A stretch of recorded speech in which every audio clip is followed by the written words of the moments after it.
Thanks, Yagmer. I'm technically 42 today in a few hours. I was born 5:09 a.m. So I appreciate it, Yagmer. Thank you. I figured we'd do a collective reading today. Thank you, thank you, thank you. Truth be told, I appreciate you. Thank you.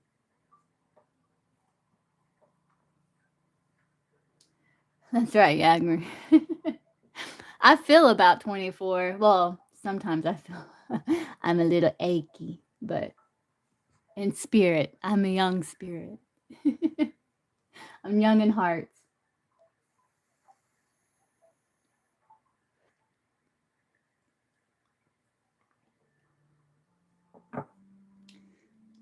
So I'm not sure how to do this reading. It just kind of came live, no plan, really. So thanks, truth be told. Yeah, that's right. You're wise. You're just wise, Yagmer.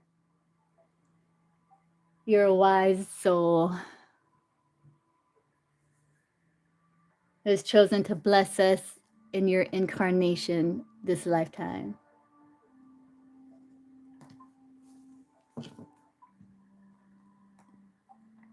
To help us with the genome. You know, I did some research on it. I was looking at I did like an Akashic Records class Saturday. And I was like trying to figure out like the origin of humanity, like and I don't know, I was doing some research and we're like what, like 70-80% reptilian, like we share the same genome is like 70-80% reptilian. Is that right, Yagmer?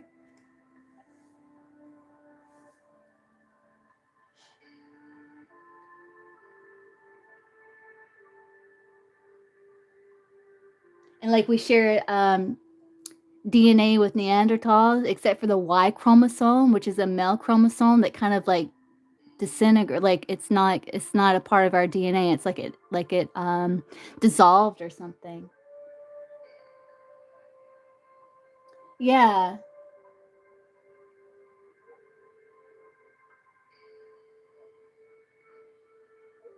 And I was asking like when did we like become more like aware? Like and I saw like this comet fall and it's like this kind of outer influences that caused us to respond and like care for others, like empathy and like sparked fear, which is what sparked an adaptability, right? Like some sort of like threat that sparks some sort of adaptability or something. And then they talk about like fire helped a lot because like we gathered around the fire to socialize and we cooked our food and diet and stuff. So I think it's really complicated. Yes, yeah. Yeah, they said we have like a common ancestor, reptilian ancestor from like millions of years ago or whatever.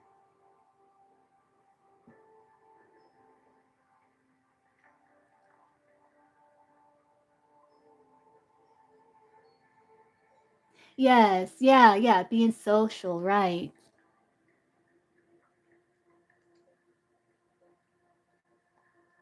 And I've been working on channeling and like this this one being was like as the purpose of life and it said like hazing which would be like the challenges and like we're being initiated or something.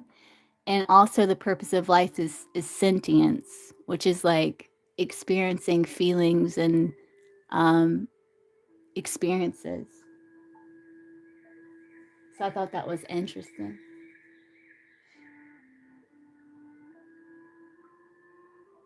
Yeah, 7 million years ago. Wow. And what's up with that missing link? I think because in my mind's eye, when I was asking about that, it's like I saw it dissolve. Like it, I don't know if it's kind of like what happened with the Neanderthal Y chromosome. Like that missing link somehow got infused and like dissolved within our DNA chromosome thing. I don't know. Thanks, Crystal. Happy birthday. Right. I know. Did I tell you happy birthday? I meant thank you, Crystal, for thank you. Thank you, Bonnie. Thank you guys for the birthday wishes.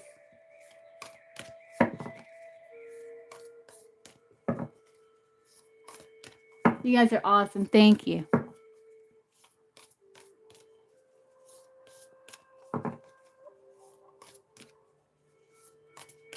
Oh, and then Yagmer, I was thinking about like us being like altered by like the Anunnaki and stuff like that. I don't think it's like the way that we think. But I do think the Greys, I did see a vision of like the Greys having our DNA and altering it and like handing it to other beings. But I don't know if they're taking our DNA and altering it elsewhere. Um without directly altering our DNA. I don't know. It was interesting.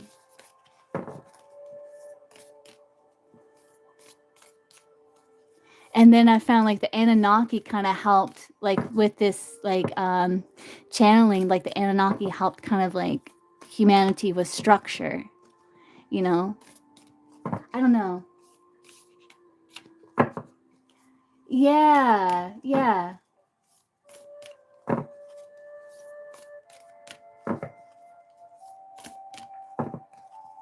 Right.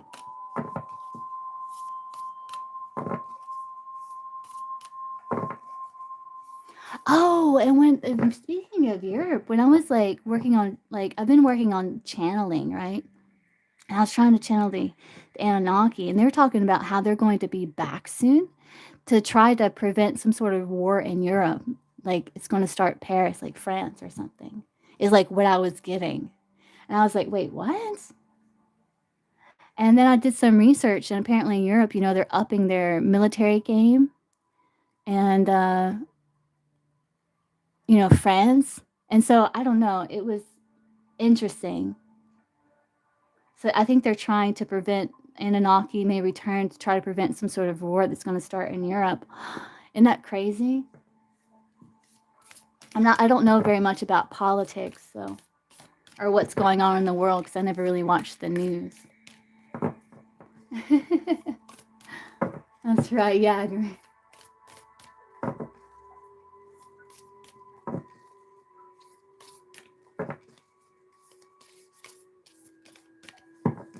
I'm gonna try to do like a channeling session like once I get better at it. Now it's like kind of choppy because I've been working on vocal channelization. It's very choppy. It's like it's being forced out of me. So I want to get to where it comes out a little smoother. It's a little choppy now. And I'm gonna like get y'all to ask questions and see like what we can get. I think that would be fun. And do like an Akashic Records reading where you guys can ask me like different like spiritual questions or origin questions or that's right, Yagmer. Yagmer's over there holding down the fort, man. Yeah, that's gonna be fun. I'm gonna try. I've been working on getting smoother with it. It's still a little choppy. Like it's like comes out. It's like yes, no, like that. So I'm working on it.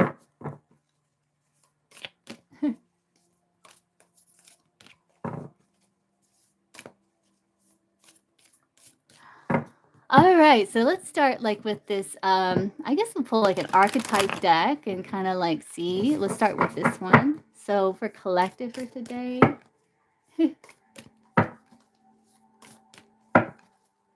I just have Cash App and PayPal.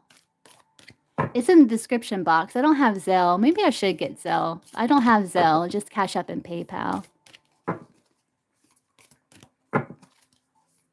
All right, so the archetype for collective for today, let's see. Hello, hello, Empress Tarot. Hello, hello. Let's see. The forest.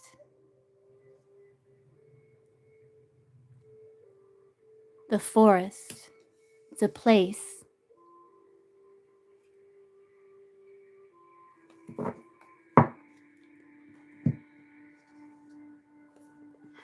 Thank you, Empress. Yeah, I'm 42. I'm 42 today in a few hours.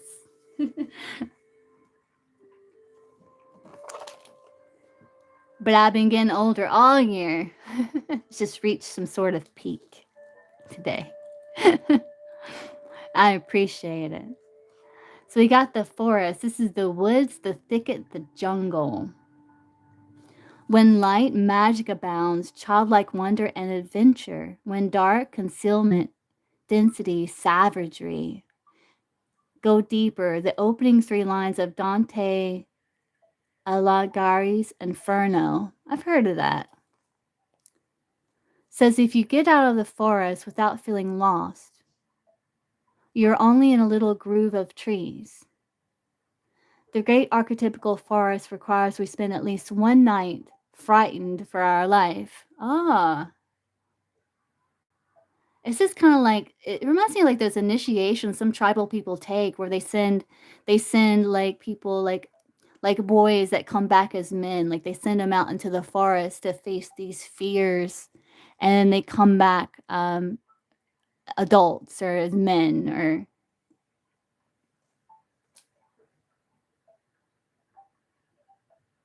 I will be doing free minis like later on today. I am taking donations this live. I will be doing free minis like later on today,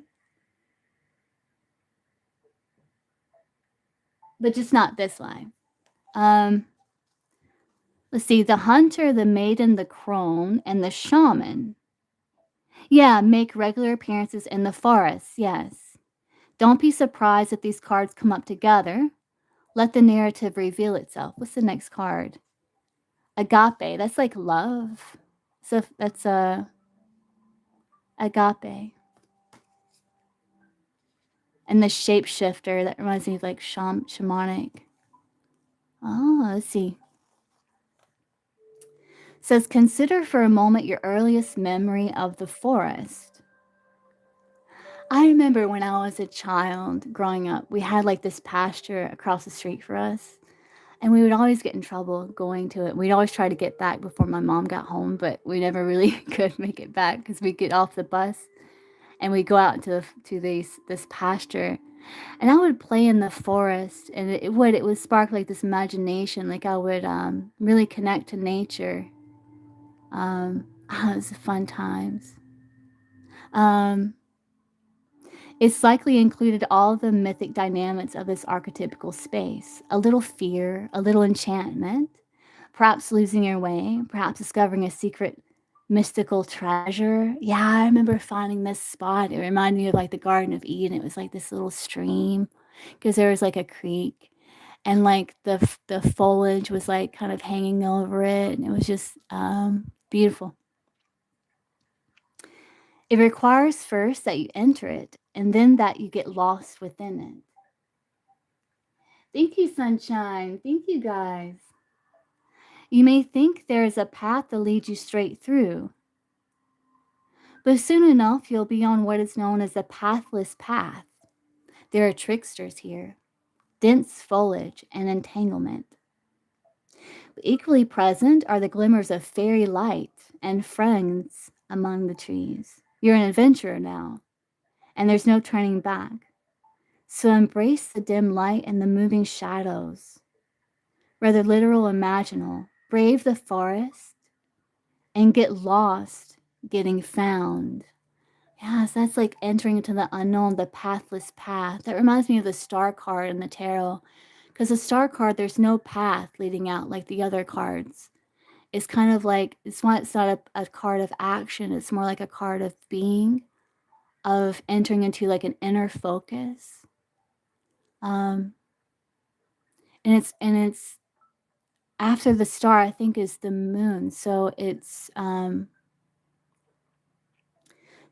we find like this higher vibrational knowledge and information that we have to try to translate.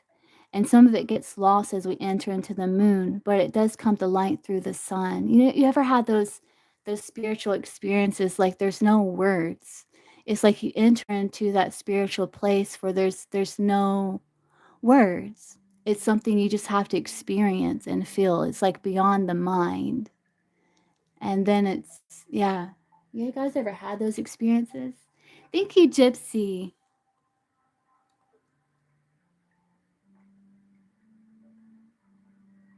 I appreciate it. Thank you, thank you, thank you. So we have the forest here.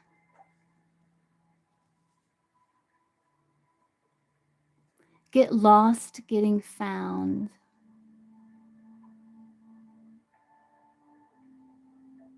This is like facing like fears and knowing that you have allies with you as well. Like it talked about the fairy light.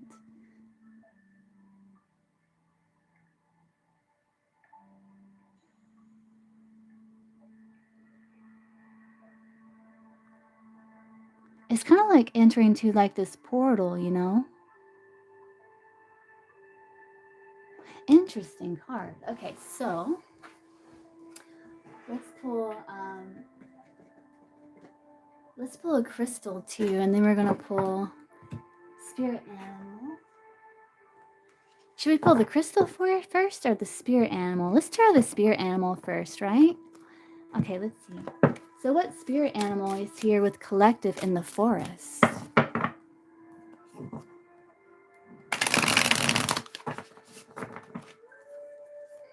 What spirit animal is here with collective in the forest?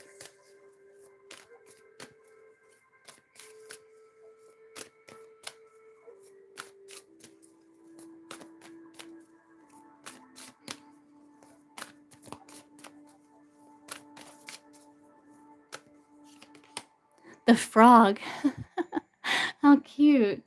The frog. We got the tiger at the bottom of the deck. Look, alligator peeking out there.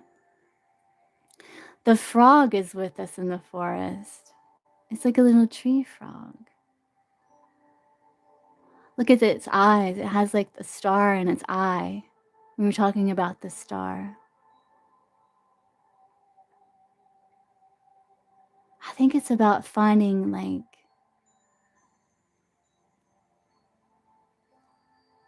our connection to everything within everything, like how we are everything. We are the frog, we are the forest, we are the darkness. Let's look and see what this frog is here. The frog is with us in the forest. Leap, detox, and vitality. Take the leap. Oh, look, into the forest. The frog invites you to think outside the box and reconstruct the framework of your mind, providing potent medicine to release limited thinking. That's kind of like the star card, right? We was getting that. Star card is like releasing the binds that tie, that keep you bound. It's like liberation. It's time to embrace possibilities. The frog thrives in the element of water, a sign of cleansing, purity, and detoxification on an emotional, mental, physical, and spiritual level. To remove a scarcity mindset, you must go to the source where these patterns originated. Look back to your childhood for any wounds you still carry today. Explore past lives and ancestral healing if you can't identify where these blocks come from. And a lot of times, like, I find like past life things that we're working through still, there's some sort of representation of it in this life in some way or form. Like some sort of experiences that are some sort of similarity to some sort of past life experience. You know, like for example, like fear of like speaking your truth in this life because maybe you were shut down or ridiculed or something for something truth that you spoken, and then in a past life maybe you were burned at the stake, you know, or that type of thing. um it's time to extricate yourself from old ties that no longer belong to you As you embrace a new identity of vital life force for your entire being, this requires you to take a look at your own poison and how you yourself have been administrating the dose. Clear this toxic energy by becoming aware of the part you played in it. And that's that shadow. That's that becoming whole through entering into the forest and facing those shadow elements with the fairy light there still. Interesting. It's like honest self-reflection, free from shame, blame, or guilt. It's like what that being was telling me, the purpose of life is sentience. It's a feeling and being and experiencing. Um,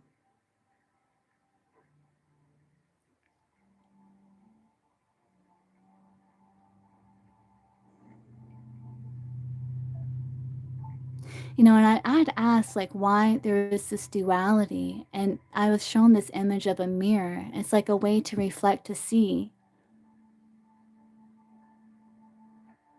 the other and the self. And it's kind of like sentience. Yeah. This is getting kind of deep, guys. Let's see the crystal that's with collective today. Leap into the forest here, the dark forest. What's the crystal with collective today? Thank you for the happy birthday, Kaja. Thank you, thank you, thank you. What's the crystal with collective today? Oh, okay.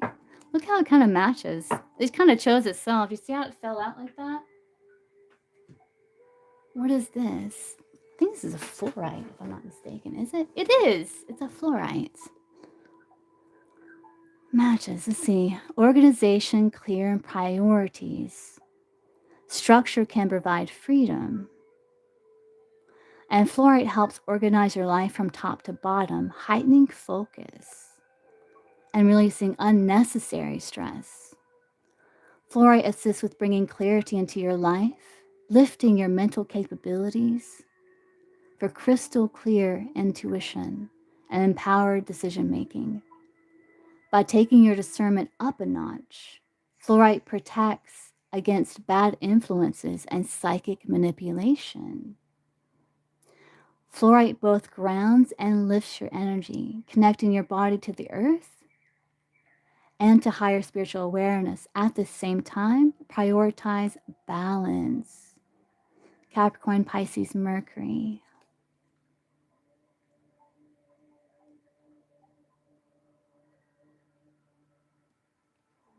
I like how it matches there. Okay.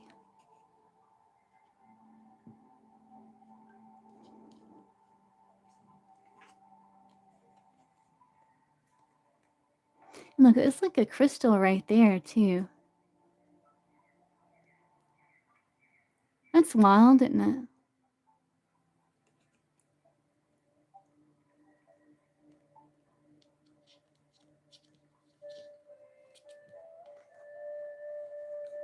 So where do we take this now? Let me see. I'm going to get another deck here.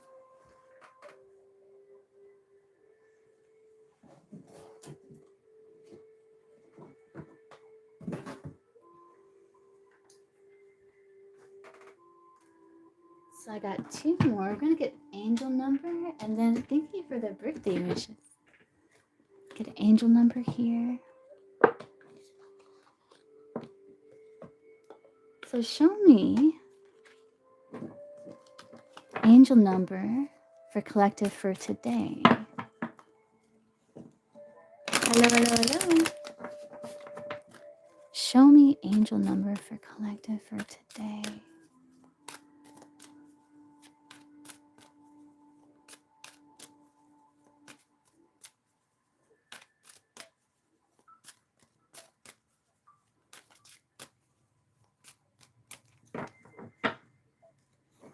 Thank you, Neda.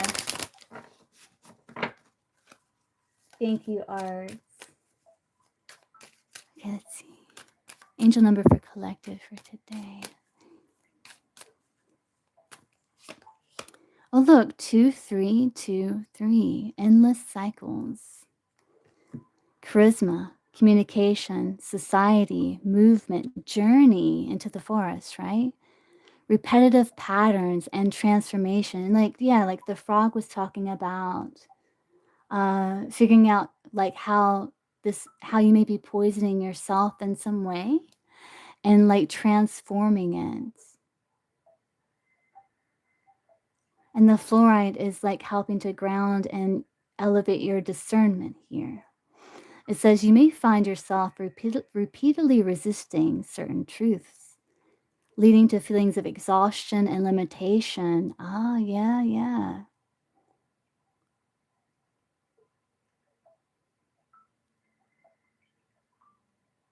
It's time to decide to live authentically for yourself, embracing your passion.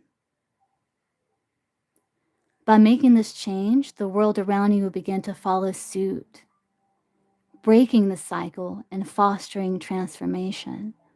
That's like releasing societal expectations and any expectations you may feel is being placed upon you for something outside of you, where it's like you're holding yourself back from following your truest heart's desire or passion.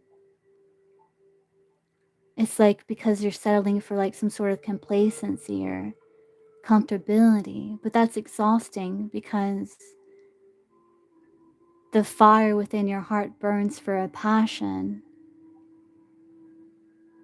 that you're not pursuing. Ah, it's on the bottom. 1414, light up. Good vibes, balance, respect, family, optimism, quality, new connections, and joy. Focus on your needs, desires, and passions. A lighthearted approach makes everything more accessible. Yes, don't take life so seriously. Yeah. That's that fairy light that's with us in the forest. New opportunities, a fresh friendship, or even an addition to your family are on the horizon. Positive energy will accelerate the flow of blessings coming your way. So there's blessings here.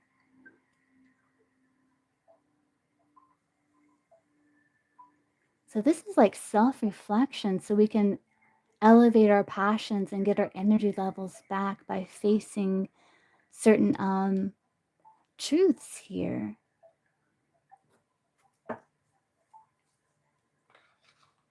Hello, hello, hello. So I haven't used this deck in a while. So we have the Akashic Truth.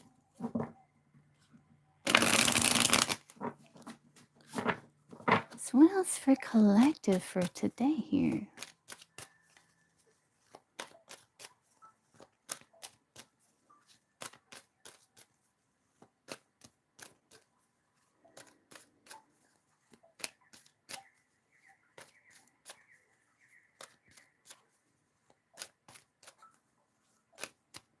Yeah, and 2-3, that's 5. 2-3-5, change, search for freedom.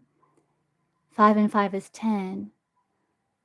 So this change and a search for freedom leads to awareness of a wholeness and a devotion to a soul's journey.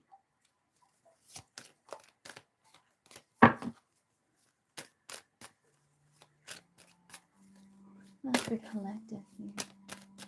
A deep spiritual collective today.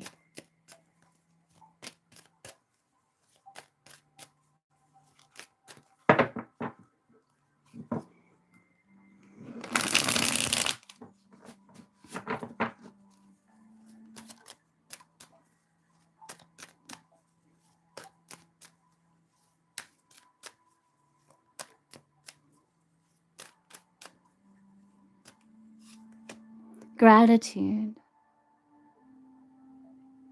You know, gratitude is like this, like, gateway to joy. It's like the foundation of joy.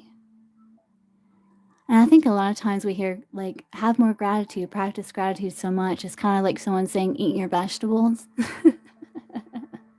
you know, eat your broccoli or whatever. But it's true though, and it's actually a pleasurable thing.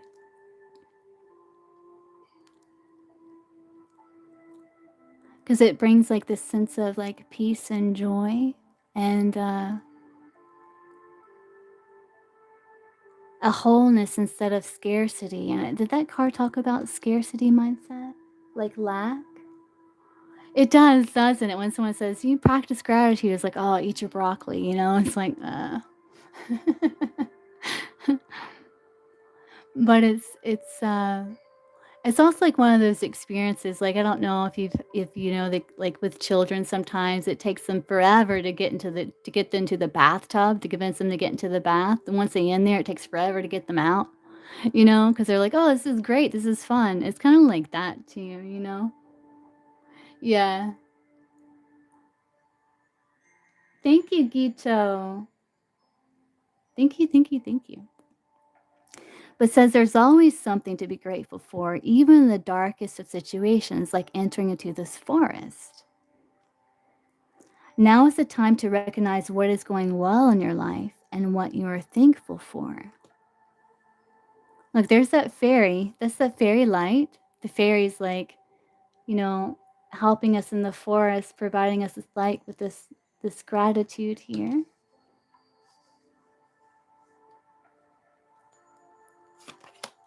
Make a change. Make a change. There's some truth you're resistant to accept over and over again. Again, you may find yourself repeatedly resisting certain truths, leading to feelings of exhaustion and limitation. I think part of it is like the gratitude. It's like magic how it works, how it can shift your energy like instantly. Um, I think part of the truth is again is like with this frog spirit, it's like recognizing how we may be poisoning ourselves, how we may be playing a part, and these limitations or scarcities in life that we may be experiencing. And the opposite of scarcity is gratitude. That's like feeling full, thankful for the abundance that exists. And then you see more of it after that. Like you see more things, and it kind of like trains your perspective and your sight. It doesn't exude like the challenges or the darkness, but it makes you aware of the light that exists within that moment also. So you don't get too consumed in the dark that if you forget that there's light there still. Says there's some truth you're resistant to accept over and over again until you're tired. Yeah, until you're tired and restrained beyond depression. It takes a decision to live life for yourself. Life is all about passion. Again, it's like we're learning how to break free from like fears of judgment, societal expectations may be placed on us as children. Like, for example, you have to have this 9 to 5 job and you have to work. Work is like challenge. Work isn't fun. You know, um, these kind of beliefs that we're reprogramming here.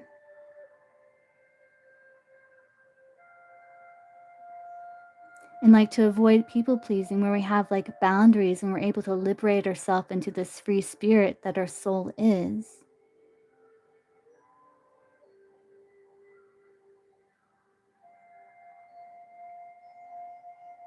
Some of us are learning like that refined empathy.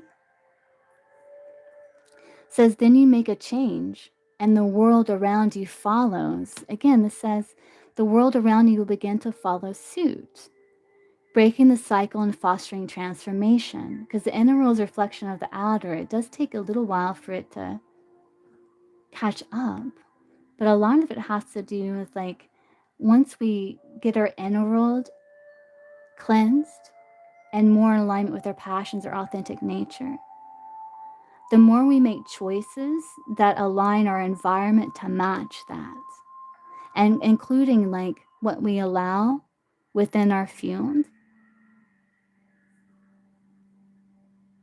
So instead of having certain affinities or attractions towards lower vibrational energies, we have no affinity or attraction to them and therefore make a more higher vibrational, beautiful choice because we don't want to feel that lower energy. We don't resonate in that way anymore. Instead, it'll bring us down, and so we want to continue to elevate. Slow down. Life moves too fast, and it's easy to get tired and lost. Like many of us are tired, yeah, exhausted, tired. Um, yes, Kaja, I have donations open, yes. Um, Slow down to take in the small details of life and enjoy the scenery along the way. Giving yourself time to think and relax can lead to a better quality of life. You know, a lot of times we unnecessarily like stress ourselves out with things that we can't control.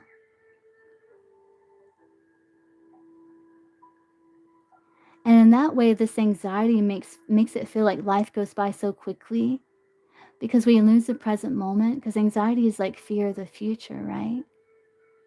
And it's like our mind gets ahead of the present moment, and so it feels like it goes by fast really quickly, and it's exhausting because we're burning this fuel so quickly. If we just take that moment to kind of sit in the present moment and pause, bring our energy back into our body, and allow the information to emerge from within us instead of gathering information from outside of us, it's like we find more peace. If that makes sense. Learning to forgive. Friction and hurt are inevitable in life. Learning to forgive is not a weakness, but a strength. When you forgive others, you let go of the burdens in your heart, freeing your mind and creating the possibility of relationship repair, whether within yourself. It doesn't mean you have to connect with this person again, because again, it's about making higher vibrational choices. So listen to your intuition, your guidance in regards to that, where you're being called.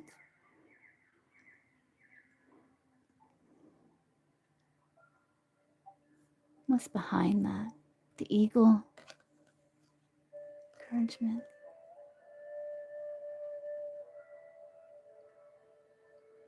Yeah, it's like not betraying self in some way, getting clarity. Yeah, you're going to level up. It might not feel good initially, but it will prepare you to handle the greater things in life for your highest good. That is the why you've been looking for. Push through it. There's a reward waiting at the finish line.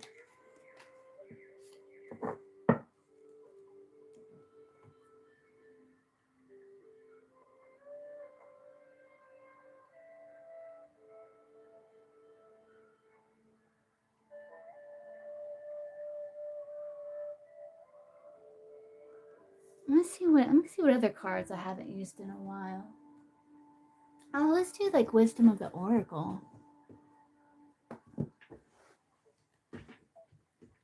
Okay, Kaja, Crystal, I'll get you after the collective here. That's for collective.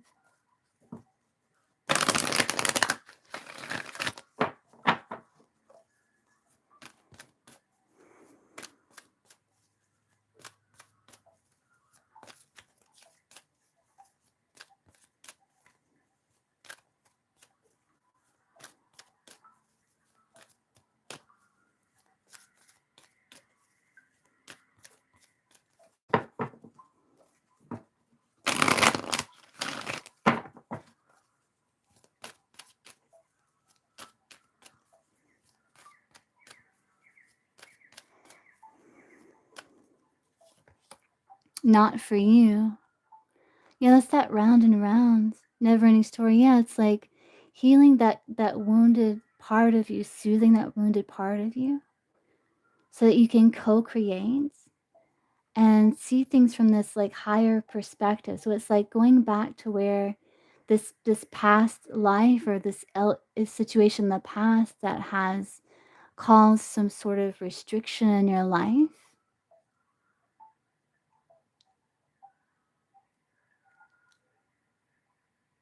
Having gratitude, then speaking a truth, making a change to live life for yourself.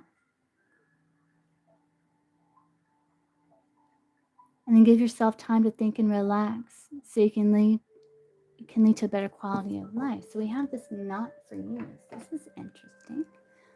Not for you.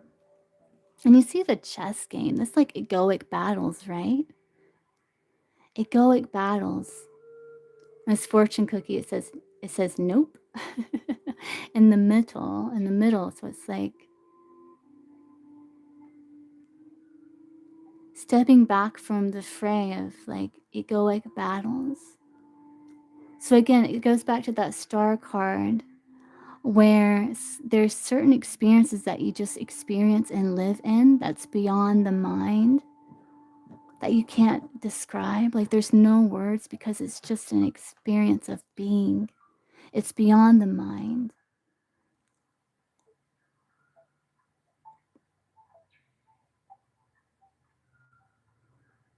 And like understanding that there's reflections, right? This is like the light and the dark.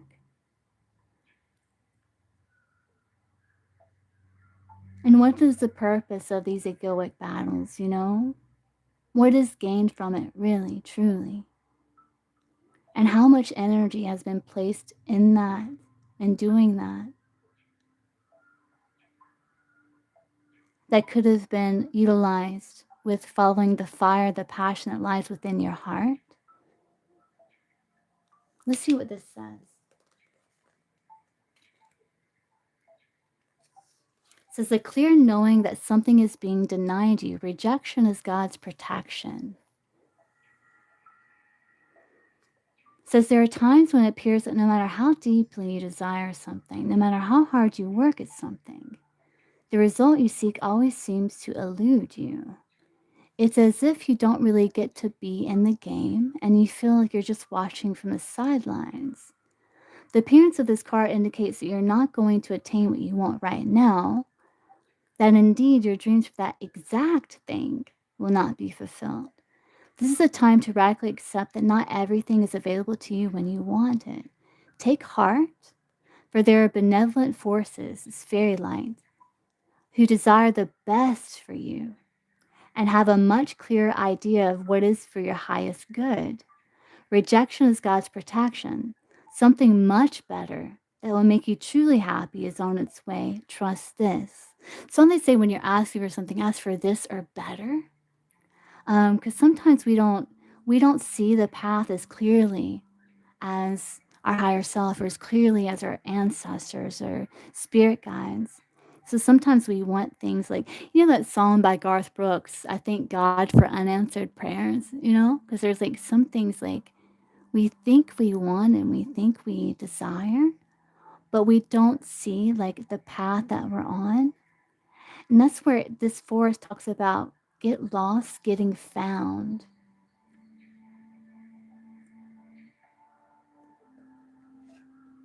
And let's look at the round and round that's on the bottom of the deck here.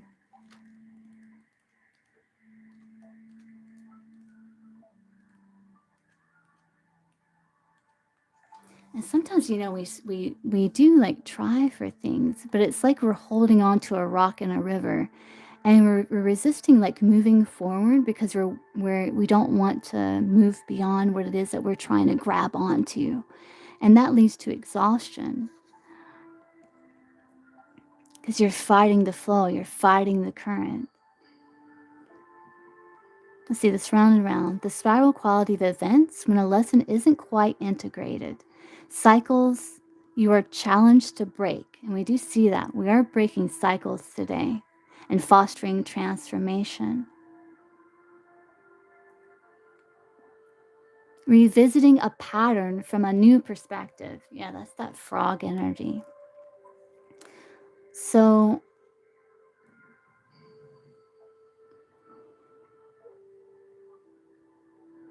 and look, we got, what is this, 36? 36, 6, 25, 23, 23. Very interesting. We're going to look at those numbers here in a little bit and break that down. But the appearance of this card is a reminder that although it may appear that you've gone backward, the truth is that you're standing at a higher level, looking down into your circumstances. You will learn something, do something better, and break a cycle set up in the past. You actually have a bird's eye view of your initial footprints and can access the wisdom and lessons learned. Yeah, so that's that frog, like going back to the past life, past situations where you feel like something, a wound happened or some sort of restriction or limitation, um, and healing that here. Let's look at the protection message. It says, are you refusing to see your own personal responsibility for repeating lessons you don't need to relearn? So again, that talks about like figuring out how we're poisoning ourselves, like the part we're playing in it. You have to surrender now to the fact that you are the common denominator in all these repeat performances. And to do that, to be that honest truth, you have to release the ego, you know, and just accept your humanity and the humanity of others, you know. Be happy, for this is a wonderful spot to be in. You can now see the cycles that you wish to exit. And like having that honest reflection, that's the only way to truly, truly heal. When you can honestly look at yourself and be like, okay, I see where I have like played this part, contributed to this. And these are the changes I'm going to make. And I'm going to forgive myself because it's not about shame, blame, or guilt. It's about being sentient, right? It's about these experiences. And this life is this journey. And that's beyond the ego, right? That's that star card. The ego is the part of us that doesn't want to have flaws, doesn't want to be wrong. It wants to protect ourselves in that way. But it's not attacking. It's a liberation when you're able to say, okay, yeah, I see where I played that part and I accept that part. And I forgive myself and I learn from it and move forward. It's like you remove situations from the root, and it helps you help really break that cycle because you're more self-aware of your steps moving forward, you know? And since you're so strong and powerful as a creator, it's empowering yourself to make better choices and actions moving forward to change your life, you know? Be happy, for this is a wonderful spot to be in. You can now see the cycles that you wish to exit. Right, yeah. Once you figure out that you have the power to stop going round and round, you possess the key to your freedom. Be good to yourself. Yeah, it's not about blame, but accountability. You can have the abundant life filled with love and prosperity that Spirit so wants for you, right?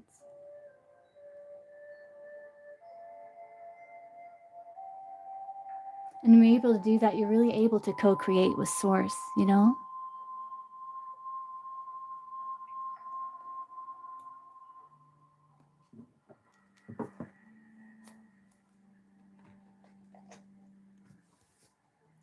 Let me get another deck here. Let's do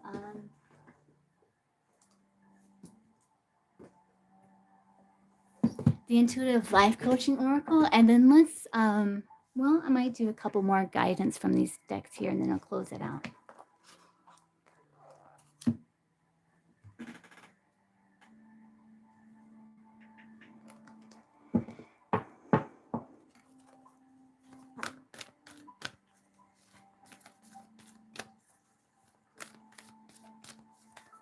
But know, like, you are not your thoughts, and you are not the ego. You know, you're beyond that. You're more than that.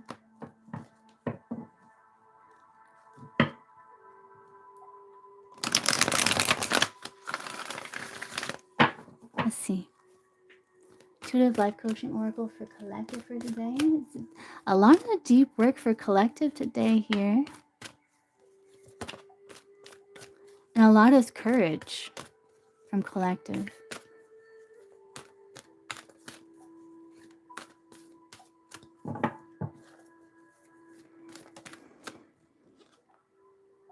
Look, natural born leader. You're born to lead others. It's a part of your life's path. You're light and speak your truth and learn to trust again. So be in your light, shine your light, speak your truth, and learn to trust again. You're being asked to take time out for self-care. It's time to call on energy protection to shield, clear, and strengthen your aura. And shamanic healing helps a lot because when we go through traumatic experiences, it leaves like an imprint on an energetic field. And cleansing that, getting you back to your original blueprint will help you to move forward. Hence the healing with nature. Your soul yearns to be outside of nature, around the healing waters, flowers, and trees, the forest. Look, so interesting. So you have natural born leader. I just turned, look, you're an old soul too. You have the natural ability to lead others. A true leader is not a dictator. A true leader is a person who leads through love, compassion, example, and integrity. So many of you are healers, teachers, leaders. He or she has concern for the greater good of all. Even if you have not fully stepped into this role, it's time for you to acknowledge your leadership abilities. A natural born leader is someone who does not have to persuade others. Such as a person just naturally leads. Compare this to someone who is trying to be in control, using persuasion to get others to follow them for their own personal gain. This is not true leadership. Don't let people like this deter you from leading due to their own jealousy or need to compete. Again, it's time to decide to live authentically for yourself, embracing your passion. Likewise, if there is someone in your immediate environment that embodies the qualities of a true leader, you will only be hindering yourself in the long run if you try to compete with them. This person has much to teach and much to share, and if you join them, there is much you can learn that can contribute to humanity and beyond. It is also possible to have a partnership in which two or more parties are equally gifted at being true leaders. It's like a power couple. You will know when you have entered into such a partnership because the events and collaboration will feel effortless and magical. You will share the same collective vision of peace, happiness, love, success, prosperity, and equality for all. To the life coaching questions: what qualities do you have that make you a natural born leader?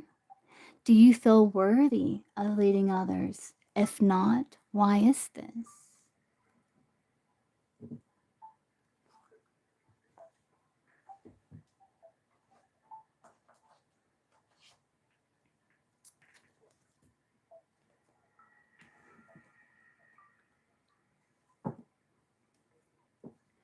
It's kind of like when you brave the forest, like initiation here. It's like you're being initiated. And you face your fears, the shadow integrate, have accountability for your soul's journey, which empowers yourself because it's empowering your ability to make decisions moving forward and changes moving forward because you understand how powerful you are and how your life unfolds. You'll be able to step out of the forest and step into this leadership here, like you become initiated. What does collective need to know today? Anything else collective needs to know?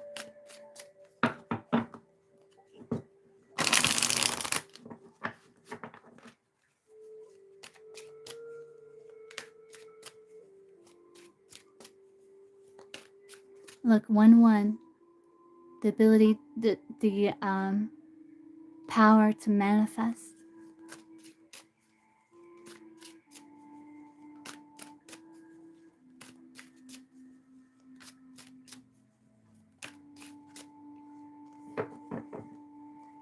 What else for collective need to say?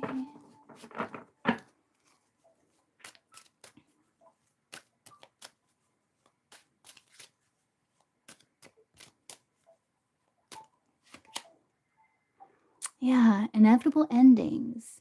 You're currently in a toxic situation, right? That's that not for you. It's egoic battles and things that make you feel drained, exhausted, limited, restricted. This poison, right? The frog was talking about. And continuing to replay the same story, that's that cycle, right? The round and round, will not lead to anything positive. It's time to move on. You know deep down that this is not your story.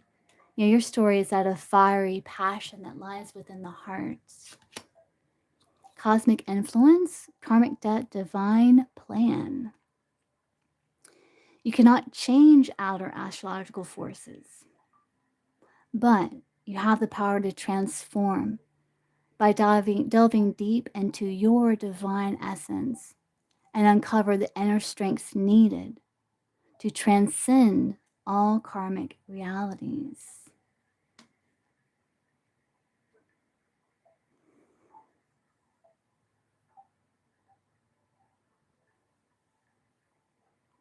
So, breaking that cycle.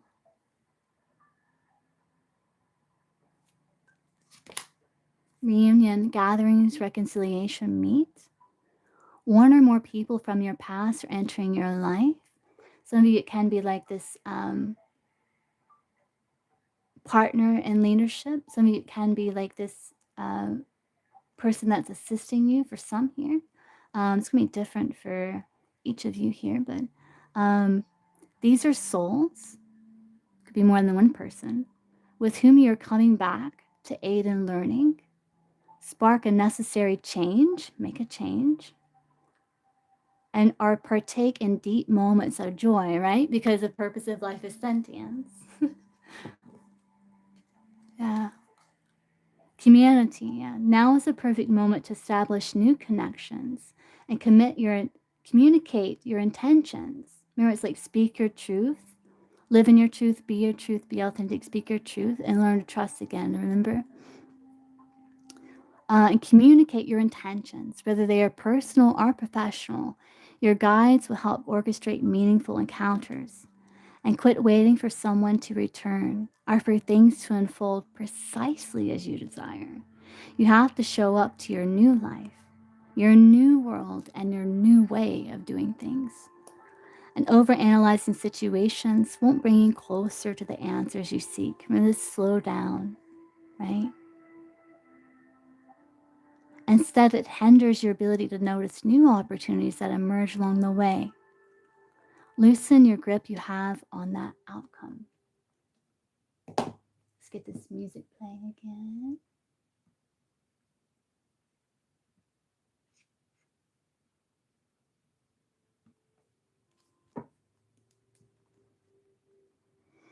Let's pull like one from like some from this golden charm stack here, and then we'll do the divine direction. Then I'll close out the reading for collective here.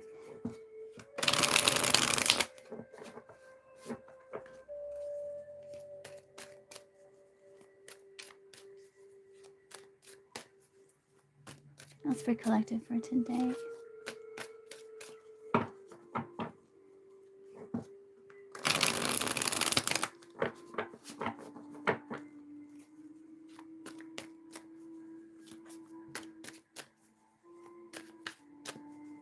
Yeah, I like these cards too. These cards here. Yeah, they're beautiful. I think they're called messages from spirit. I think it's what they're called here. Let's see. That's for collective for today.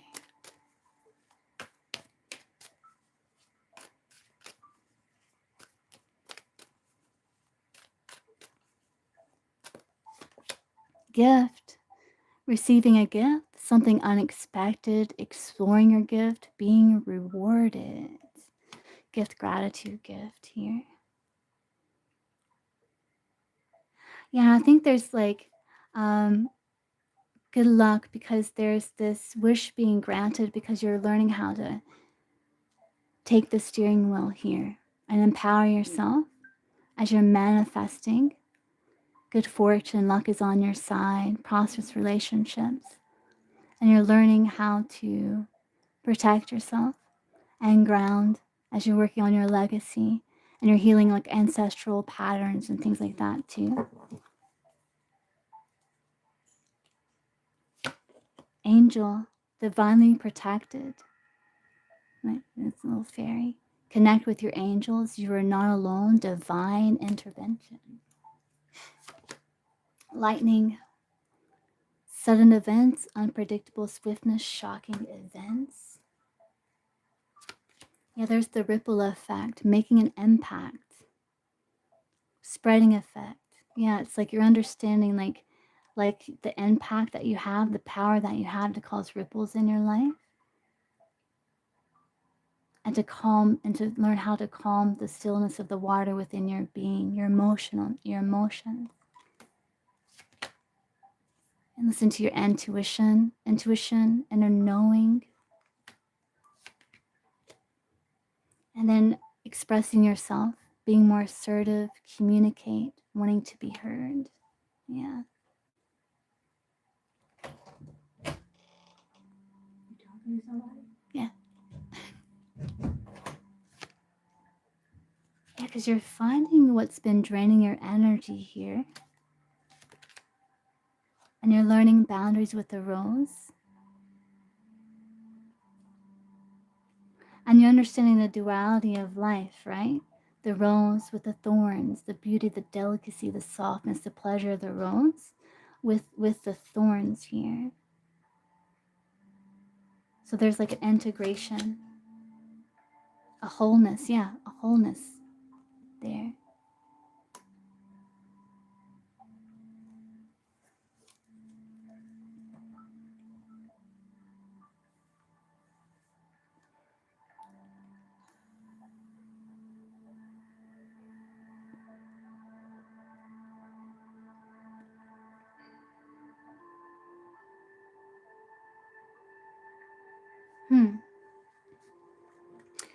And let's get some divine direction, and then I will close this reading.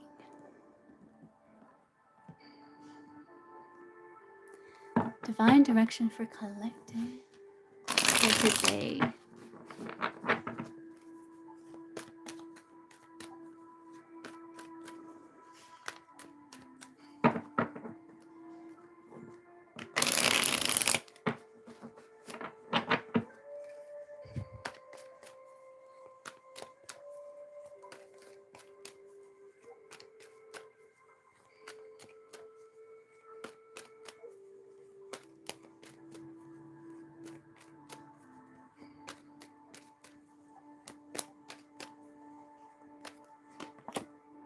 Justice, balance, using logic and intuition says justice will be done to those who oppose you. The truth will be revealed. Divine timing, have patience, as nothing can occur until the conditions are completely ready. Trust in divine timing. Your ideas are divinely inspired, blessing you with creative insights to serve a cause greater than yourself. Yeah, this is helping to move past like resentment, knowing that things balance out, you know. It's a way to move forward, move beyond it. Positive energy is flowing around you and within you. Stay optimistic. There's a lot of good coming your way. You may get engaged or fully dedicate yourself to something that will be long lasting. You're the master of your domain, which may intimidate others. But again, it says it's time to decide to live authentically for yourself, embracing your passion. But you can outdo your opponents. Stay calm and observe. You've been through a difficult initiation which has prepared you for the role of a healer, a leader. Don't doubt your power. No mud, no lotus, right? So there's this rebirth through the forest here. Connect with your inner child and listen to what your child self has to say as you move forward on your journey.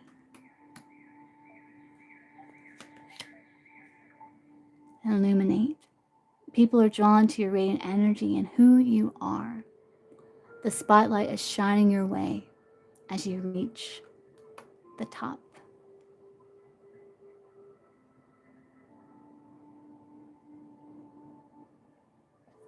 It's like integration here. Because sometimes, yeah, saying, look, write your own story. Because sometimes the only closure you need is understanding that your soul deserves peace. Justice here. You will sense an energetic connection with someone, trust it. Their company will bring many blessings. This person here. This is a perfect time to start new projects, fall in love, change jobs, and give birth to a new abundant life. Remember, you have to show up to your new life, your new world, your new way of doing things.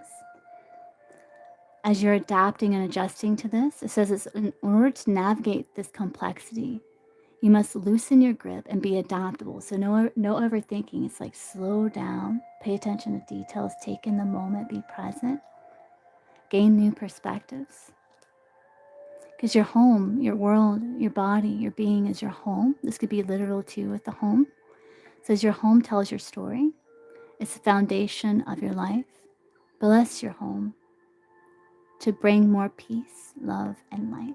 It's like feeling home, feeling at home.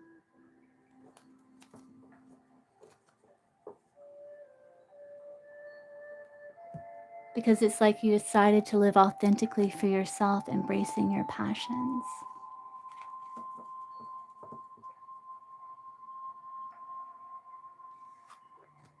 All right, so that's what I have for collective. It's a deep collective today. Let me put these cards up here.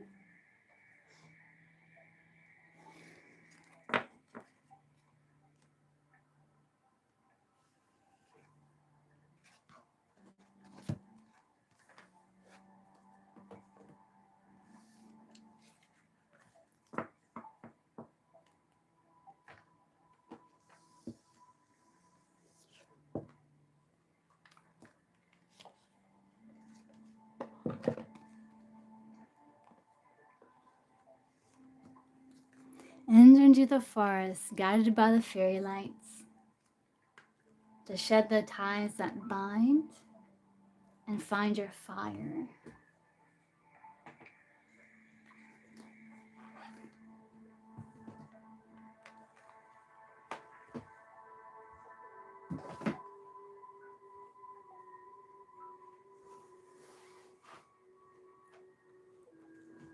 It was a great reading.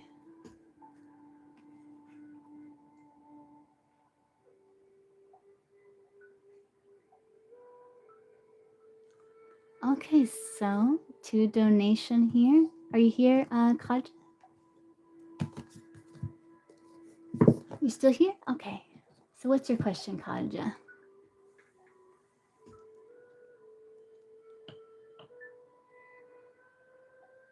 Oh man, I was sitting there doing questions and like, yeah. Okay. So what was the last thing you heard, Kaja? Did you hear the I was sitting there just answering your questions, Kaja. So what was the last thing that you heard? Okay. So I got like you will have to pay back more than 15,000, but less than 20. And I got like it's not in your highest and best interest to change homes until about 3 years is what it's saying. And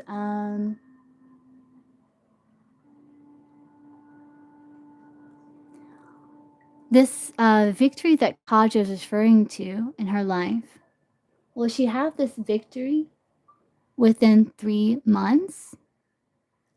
Yes, Kaja. You want to ask about job? It was about home. Do you want to ask about changing jobs?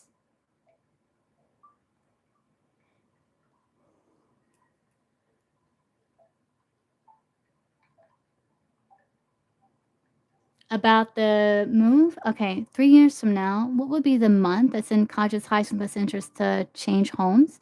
January? Is it the first half of the year? Okay. February? March? April, May, June, 3 years from now in June. You can story time, of course.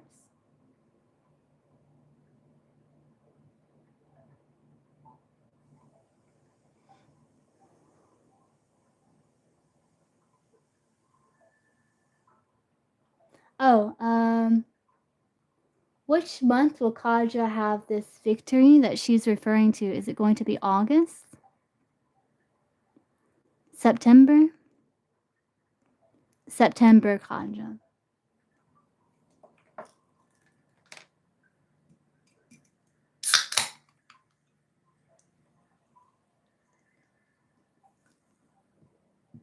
Yeah, Kaja, let's see. Show me, let's do some tea leaves here.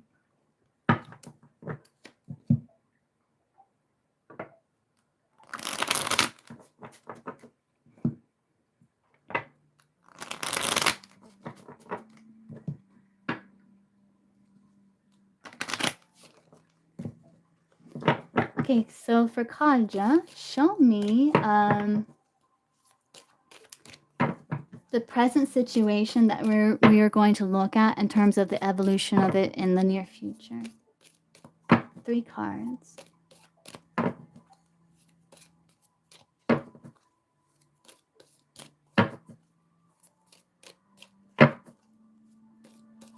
Oh, you're very welcome, Sunshine. Thank you. I hope you have a wonderful day, too. Let's see. Let's see.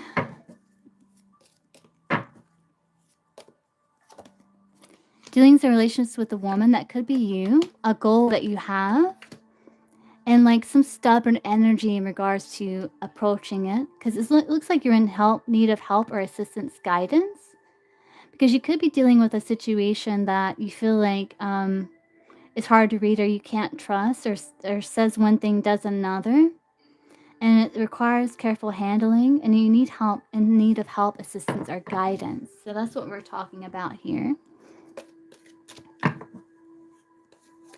So how is this going to evolve in the near future? So there's some sort of spiritual love here. Could be between you, spirit guides, you tapping into your spiritual understanding, higher understanding of situations, so that you don't carry this heaviness within you, and a commitment here, and deep personal strength and peace that assures success because of this. It looks like someone will try to make you do something against your will, maybe test your boundaries in some way. And they're saying take care, or there'll be loss of material wealth, but spiritual guidance and protection from harm. That you are protected and you're being guided with the candle here.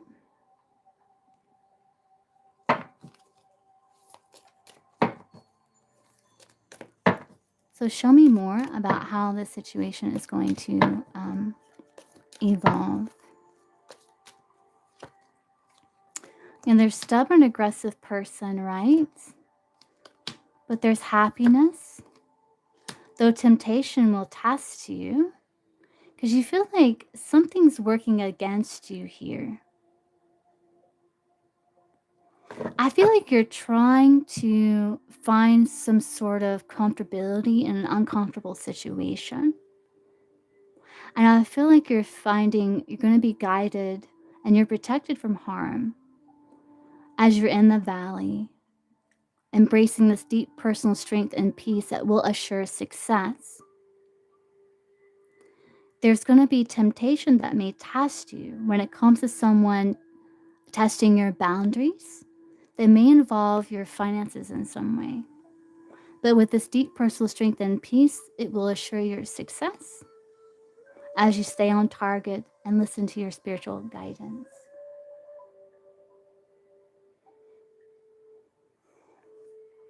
So what is this that is working against Kaja exactly?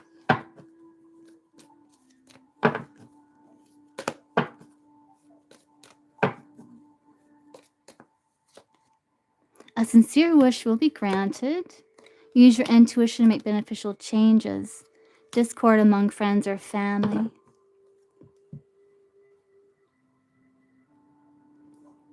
I think it's an energy within you, like the collective reading when it talked about releasing like other people's expectations and like living your life for yourself, choosing to live life for yourself, to use your intuition to make beneficial changes, even if it causes ripples. But it's like standing firm in your boundaries and that deep personal strength that assures success. Is what I'm getting, Kanja. I think it's like an energy.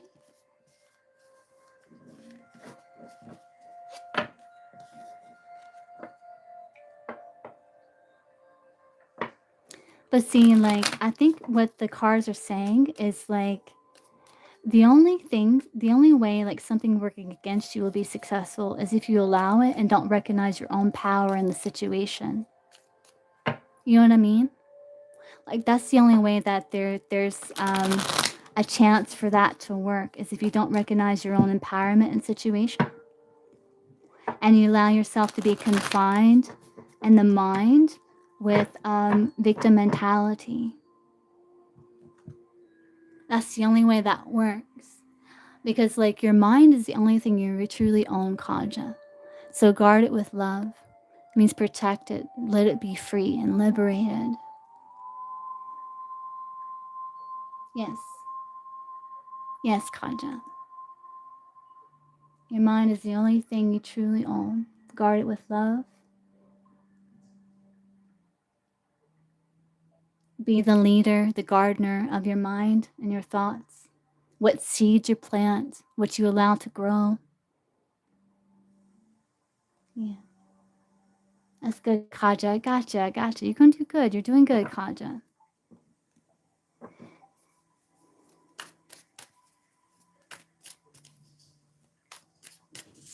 You're welcome.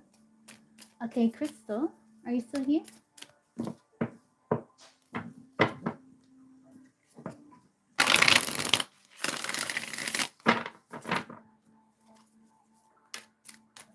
Okay, what's your question, Crystal? Good to see you.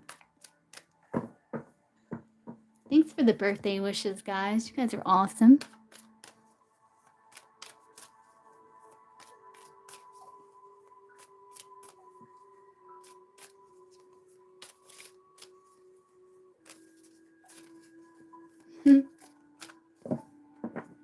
Hope you've been doing good, Crystal. Thank you, Supu. Honesty too.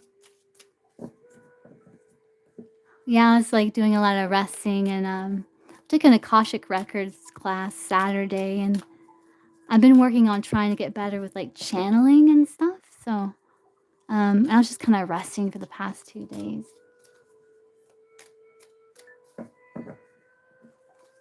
Oh, you did?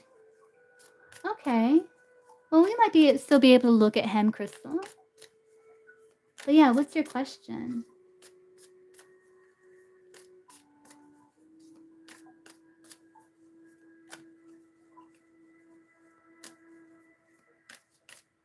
Yeah, I did. I needed it.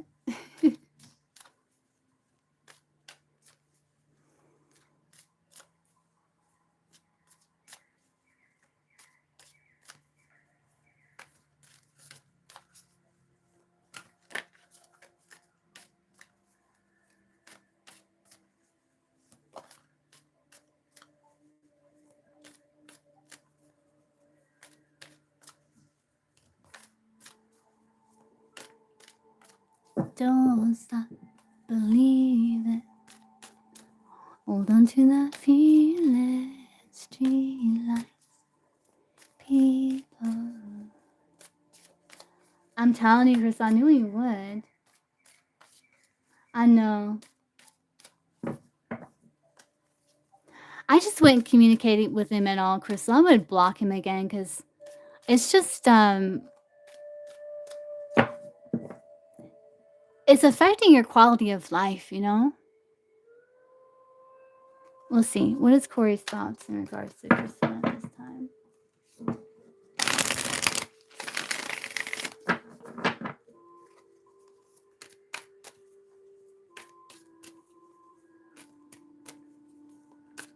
Oh, he gets other oh, that's how he's been doing it. Oh, I knew he was gonna figure out a way. I knew he was gonna end up going to your house. I didn't think about him, like, connecting with you through other people. I didn't think about that, but I did get that he's gonna show up at your house.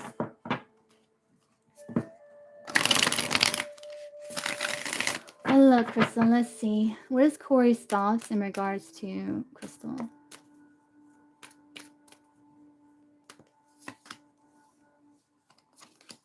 Mm. Yeah, he wants to take a leap of faith, but I think he knows it would end in disaster, so he's just kind of waiting.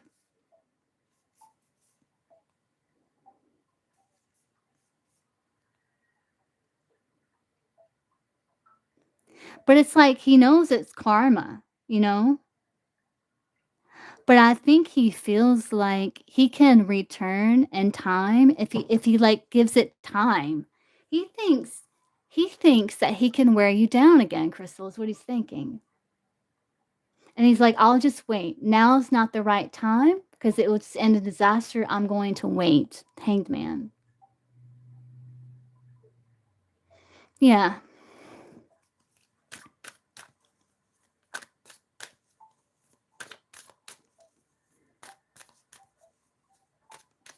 And he's thinking like, you see how this bird is on this tree branch and this tree is getting hit here? He's also thinking like he's gonna have to leave this situation with you because it is not built on solid ground. It's coming down, it's crumbling, and he's just kind of trying to get comfortable with the situation. It's like he's not. He's I don't know how to explain it here. He's waiting. Yeah.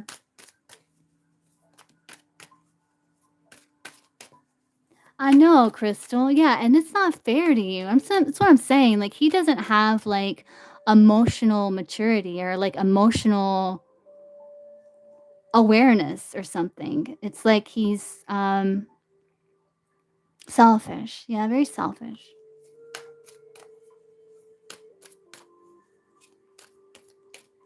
You need someone like more mature, Crystal, you know?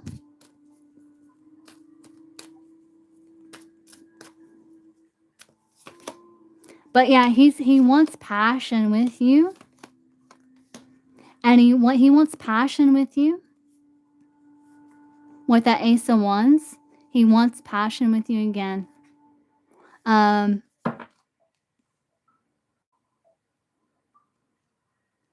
and he is thinking like he's gonna have to like move on and let this go. But he is still working through how to release that because it's like he wants to hang on, like he doesn't want to let go here because of this sexual energy.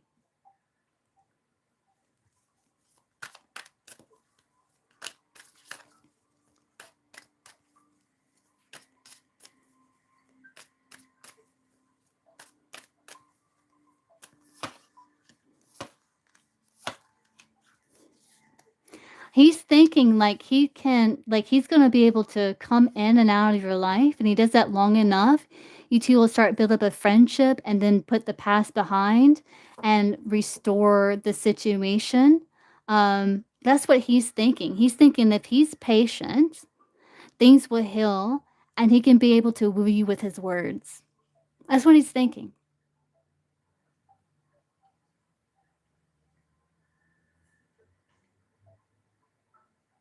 He thinks he can wear you down. He just has to be patient. That's what he's thinking. Yeah.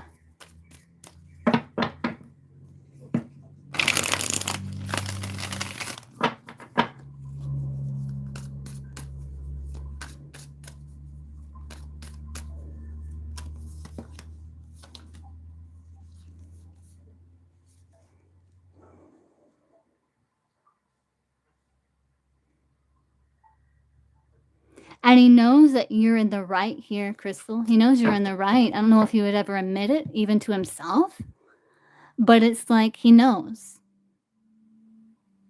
that you're in the right here. And he knows it's karma, you know?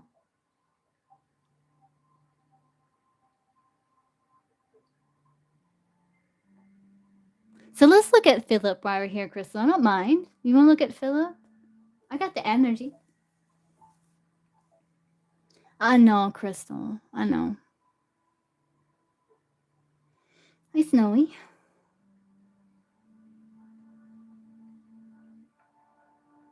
But yeah, I don't mind if you want to look at a little bit about Philip, Crystal.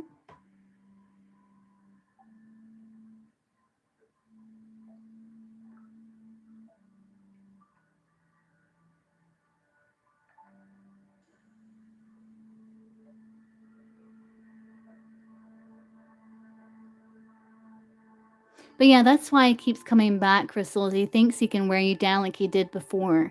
But I don't think he understands, like, the finality. Because he, like, really prove, like, you were able to really see him and in the light. And there's no shifting that truth for you in your eyes, you know?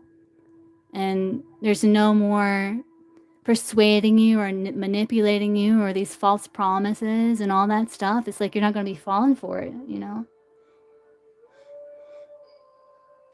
I did a collective reading, Snowy, earlier. It was very deep spiritual, like, reading. I will be doing, like, free and paid later on today.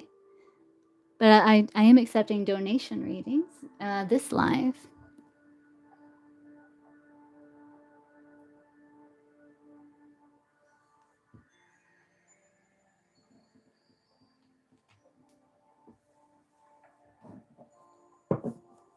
Hey, Yagmer, welcome back. Yeah, what would you like to know about Philip, Crystal? We can look at him.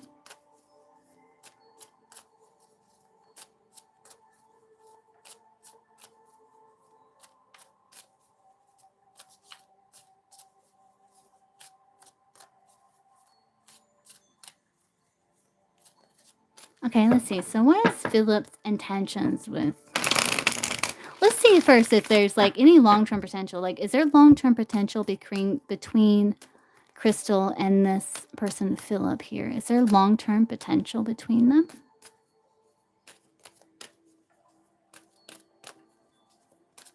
Oh, that sounds good, Yagmer. Yeah, sometimes I make mashed potatoes and I put a little bit of mayonnaise in it, a little bit of mayo in there. What type of mayonnaise do you use, Yagmer, where you are? Because here, like, south, we typically use Duke's mayonnaise. And I know some people eat Miracle Whip, which is like sweet mayonnaise. I don't really like sweet mayonnaise.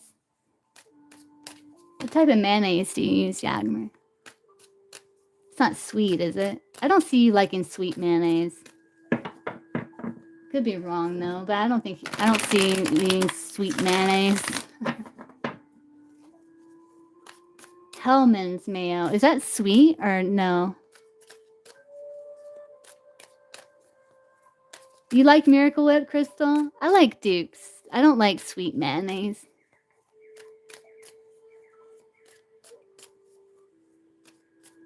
You ever had a banana sandwich, Yagmer?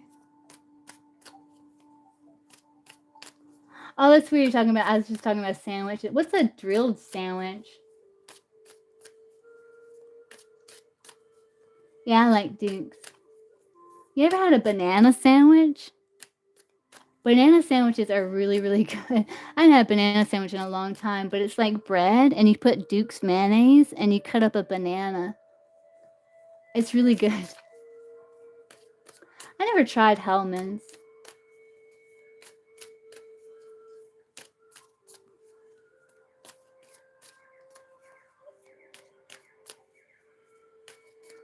Oh, yeah.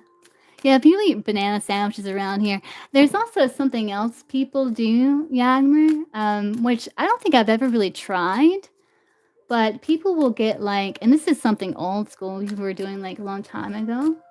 They would get, like, a pear from, like, a canned pear. And, like, in the hole of the pear, you put mayonnaise and cheese. It's probably pretty good because I like banana sandwiches, but I've never really tried that. But some people eat that around here. It's like an old school, like, kind of thing. Now, I do dip my French fries in mayonnaise. That's delicious too. Yeah, it's like a canned pear, and they put like mayonnaise in a little where the pit was with cheese. It's probably pretty good. It's probably pretty good. You know, because some people eat like like Americans, like some people eat like an apple pie with melted cheese on top of it.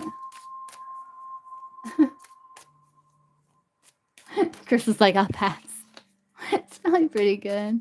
I like banana sandwiches. Like bananas and mayonnaise is good. Like the Duke's mayonnaise.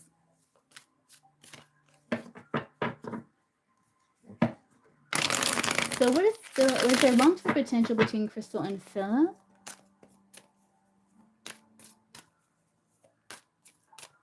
That's funny you asked that, Tamana. I did like a mediumship question one time, and this person that they were connected to really liked soccer, and they told him to bet on yellow. So I don't know. I think it's going to be like some country that wears yellow uniforms, maybe. I think there's a few though that wear yellow. So, oh yeah, what's the dessert, Yagmer? Is there long-term potential between Crystal and Philip?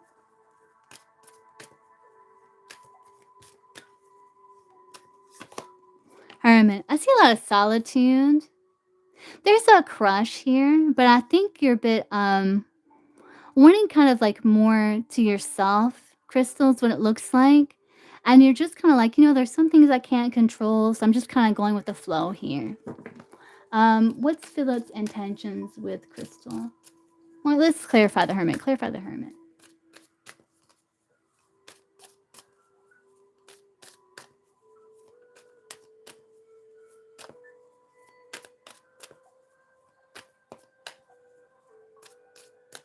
Milk pudding with thick consistency because of the chick. Wait, what? Ew, Yagmer, no, it's like sweet with. Well, no, okay. Because like we do have like fruit salads, with like salad and chicken and apples and cranberries, so that might be good. I can't deny the possibility that could be good, but the pudding part is kind of throwing me off a little bit. But it's not like a sweet pudding, thick consistency because of the chicken breast. So it's not like a sweet pudding. It's like, is it sweet?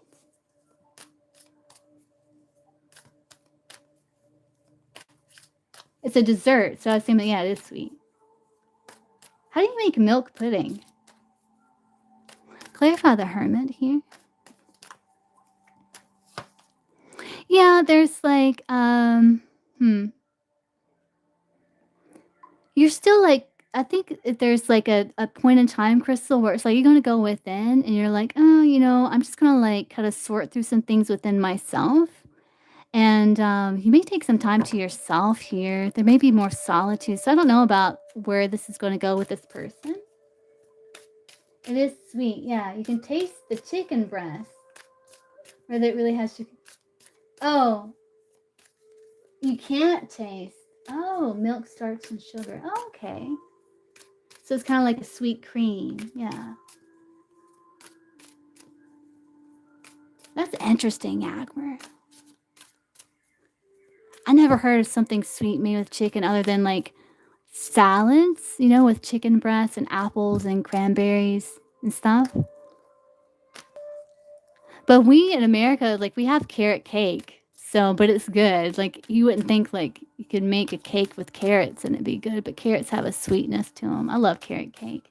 You ever had a carrot cake, Gadamer? What is Philip's intentions with Crystal?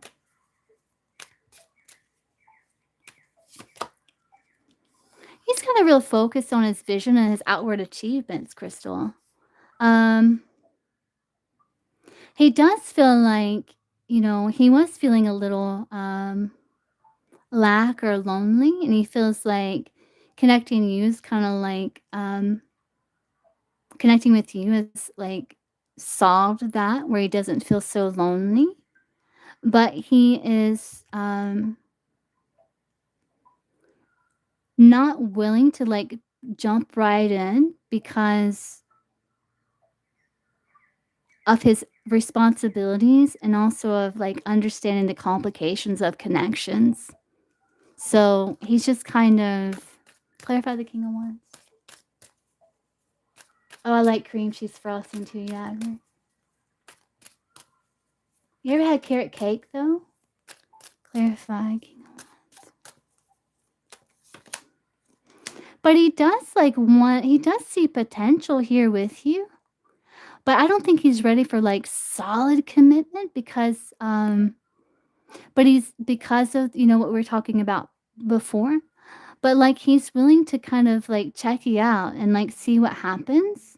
But I think he's really focused on like his legacy and things like he's building in his life. But he is willing to see if you could be a part of like his day to day.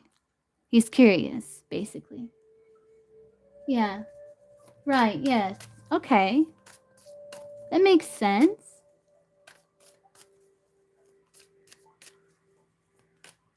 You did have carrot cakes. Oh, yeah, yeah. Sometimes you bake one. Yeah, they're good. You ever had sweet potato pie, Yagler, or pumpkin pie? We eat that around here too.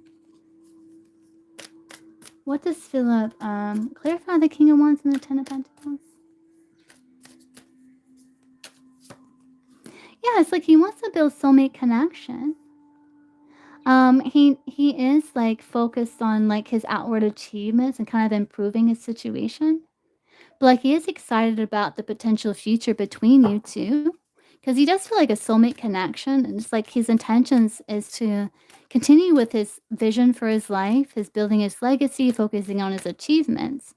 And kind of like taking things slow, kind of checking you out because he understands the complexity of connection. So he's like kind of not wanting to jump right in, but he does feel like a soulmate connection to you, and he wants to see if like you guys can build some sort of routine together. He got his trucker license. Oh, so that's probably his main focus. Yeah, yeah, pumpkin pie. Oh yeah, yeah. If you like carrot cake, you're gonna like pumpkin pie because pumpkin pie is like pumpkins with like cinnamon and allspice. Some people use allspice, cinnamon, allspice, ginger.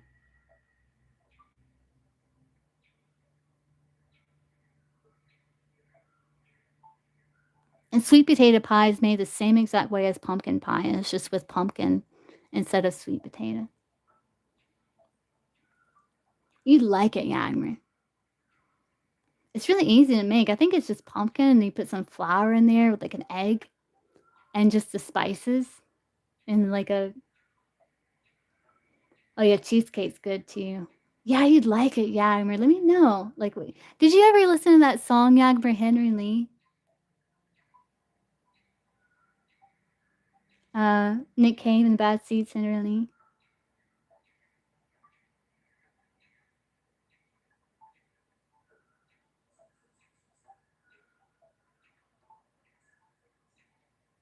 You'd like it. I think you'd like that song. It's like a dark song, but it's like, it sounds so pretty, but it's like dark.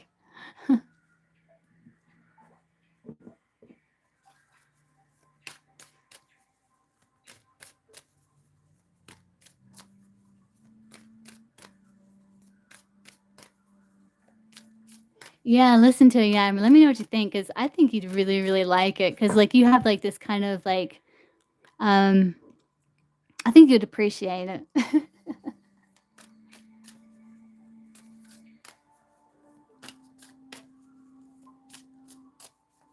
I think you could sing it beautifully too. It's like a duet, but I think you would sing it beautifully.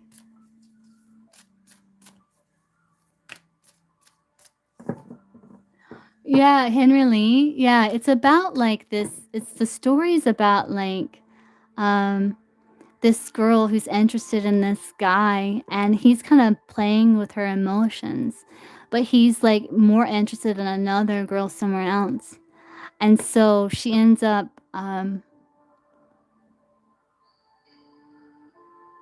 expiring him and throwing him into a deep well.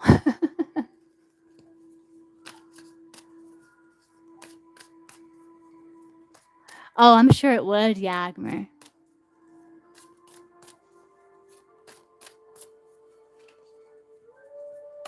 Crystal's like, awesome. And she's like, take him by his lily white hands, take him by his feet, and throw him in this deep, deep well that's more than 100 feet. It sounds so pretty, but it's so dark.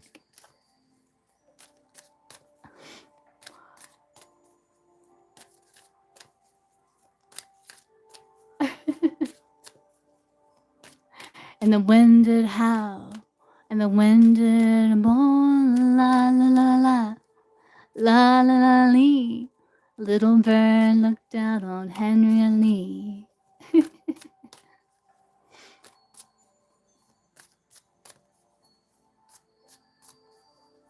Oh, this one's slow. This one's a slow song, Yagmer. It's slow.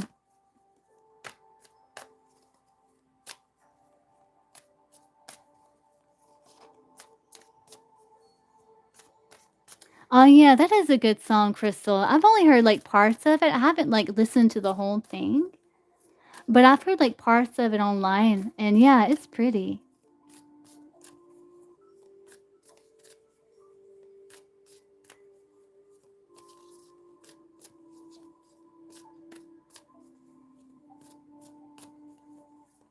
Thank you, Kaylee. Thank you, thank you, thank you. Yeah. I'm gonna have to check out Lana Del Rey's stuff. I am Kaylee.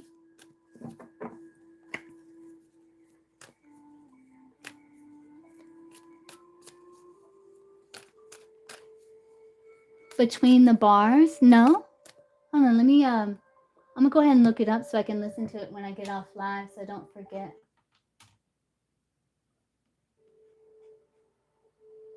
Okay, Crystal. I mean Kaylee. Between the Bars, Elliott Smith. Okay, let's see. Look it up so I don't forget. Go ahead and get it set up here.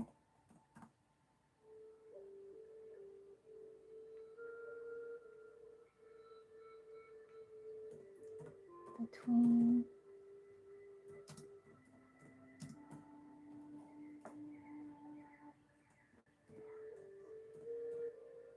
Elliott Smith. Okay. Well, I got a guitar lesson too about the song. I just saw that. Between the Bars. Okay, gotcha. Listen to it when I get off live. I see like one section, it's like, it's got part of the lyric. It says, drink up, baby, look at the stars. I'll kiss you again between the bars. Where I'm seeing you there with your hands in the air, waiting to be finally caught. That's all I can see so far.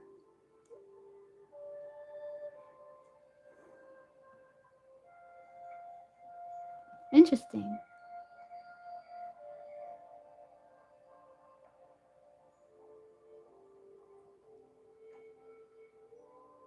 But Nick Cave from Nick Cave and the Bad Seeds, he reminds me of like a vampire. Like he's got that kind of facial structure, and he's got like kind of longer, kind of dark hair. He kind of combs it back, and he's got like that widow's peak or whatever. He just looks like he's a vampire or something. And he's like one of those crooners. He has like a crooner voice.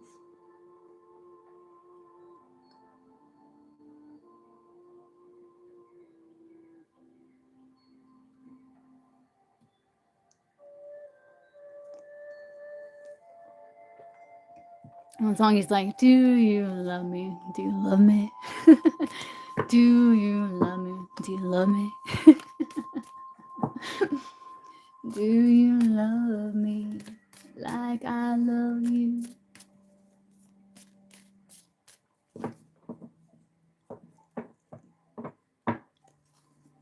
I wish we could like I could listen to like music during the lives and stuff.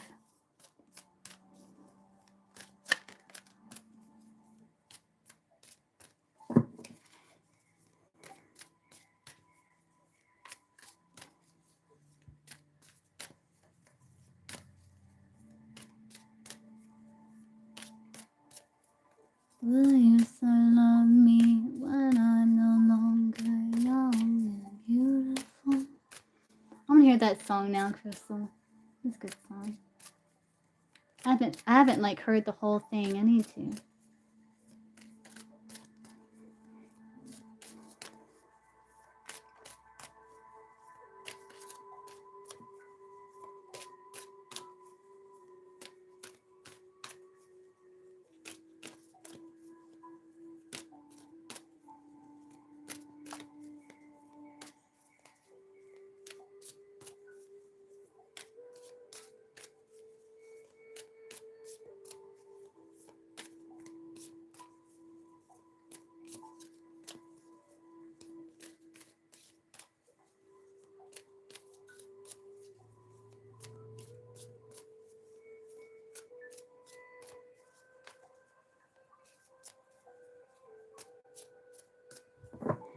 Did you donate?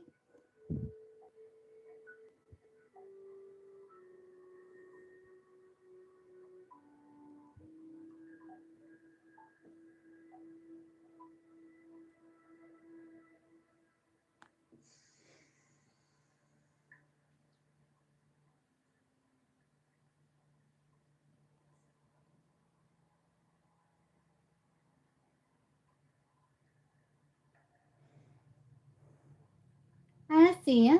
Yeah, you can post, Kaylee. I got it.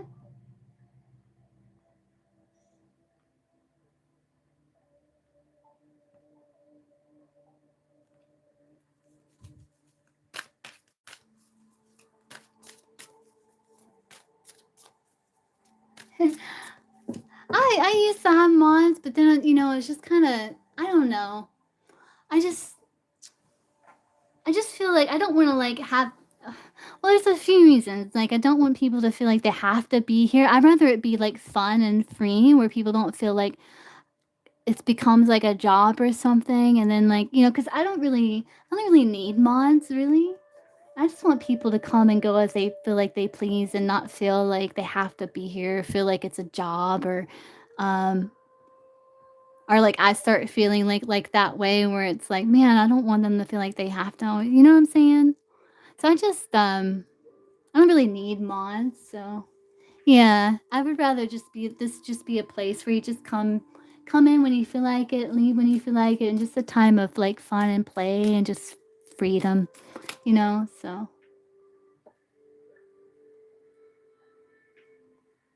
no expectation or nothing like that, just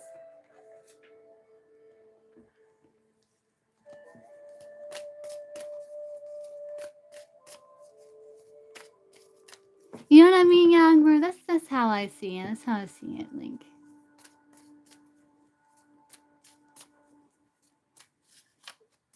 Because then, like, if you're like, which I've never really been a mom, but I would imagine, like, even when you're tired and you're like, oh God, like, I'm tired, I want to go to sleep, but I feel like a responsibility, right? And so, you know what I mean? So,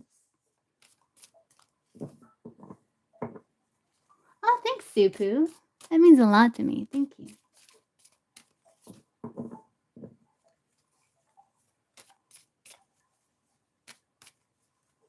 Two friends. Yeah. You have the power. Yeah.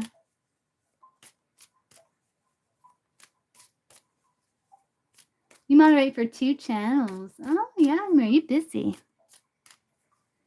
So you do school and life, and you're studying like it's not like you're studying easy subjects, Yagmer. Like you're studying scientific, like precision studies. Like it's not easy material that you're learning. Because I know, like when I was in school and I was doing all my prerequisites and in college and all that stuff, like I always did really, really well in school, 4.0. But I was doing it at my own pace, like, I'd only take, like, a couple of classes or whatever. When I got into the medical lab technician program, it was, like, multiple classes or subjects at the same time, and it was, like, tough material. It was, like, stuff you had to really study and memorize. And plus I was, like I got really, I was kinda in and out of the hospital, so it was hard for me to kinda keep up, so I finished, like, the 1st semester. I finished 2 semesters. After that, I wasn't able to continue, which I'm glad, cause like, I'm happier doing what I'm doing now. But yeah, yeah, yeah, you're a businesswoman, and it's like, as I'm saying, it's not easy material that you're studying, and if you're just going to school full time, you know.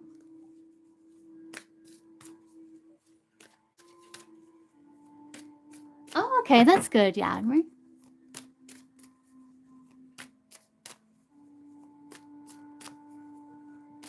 I am, yeah, I am.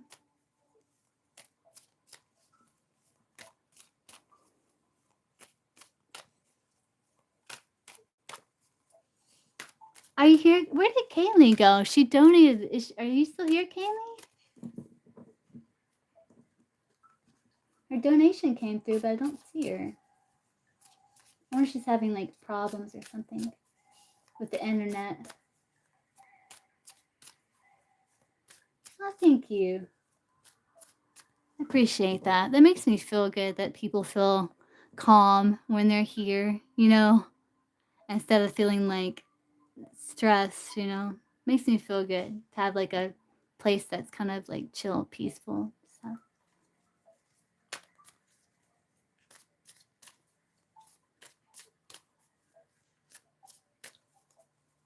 look, Xavier, thank you. Appreciate it. Woohoo.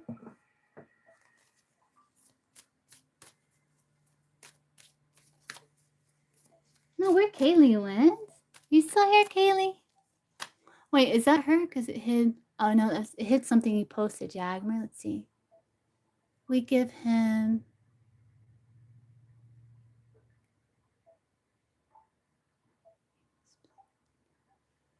Homo sapiens. Wait, what are we talking about here, Jagmer?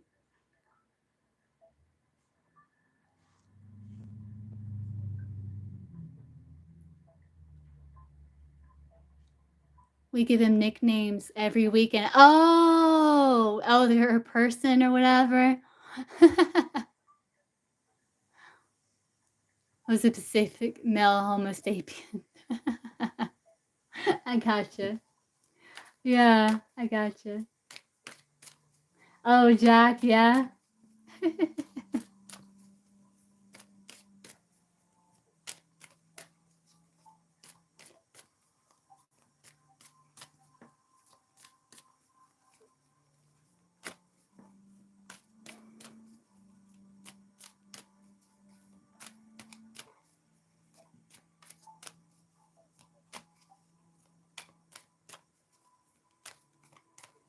XY chromosomes.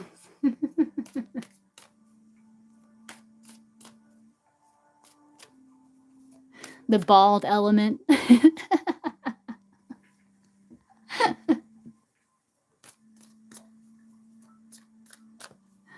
Uh.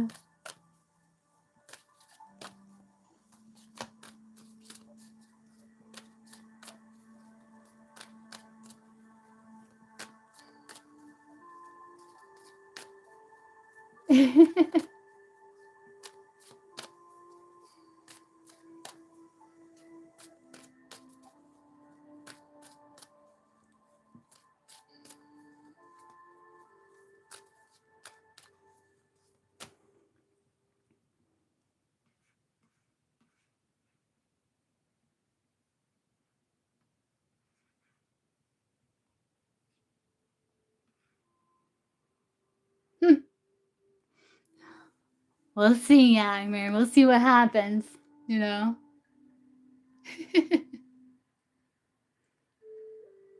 Yeah, I don't know what happened to Kaylee. It's like her donation came through and then I don't know what happened.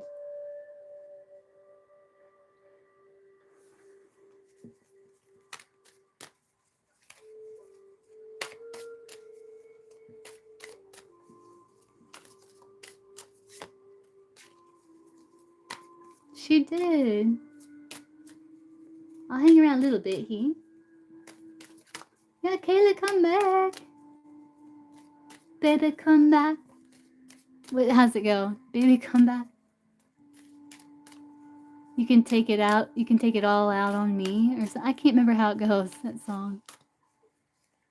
Take it out on me. I don't know how that goes.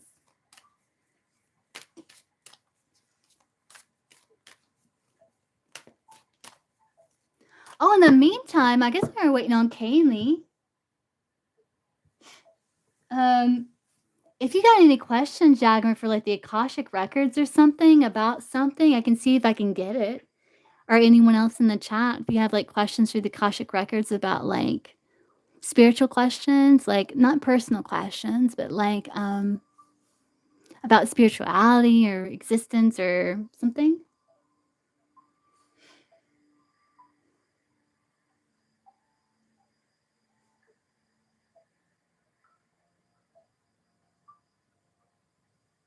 Feel free to put it in the chat. We can do that while we're waiting on Kaylee.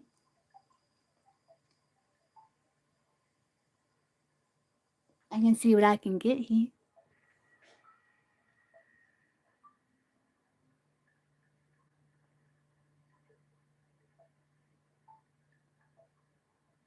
Okay, how can you be more aware of your spiritual power? Okay, we'll see. Akashic Record Masters. How can Yagma be more aware of her spiritual power?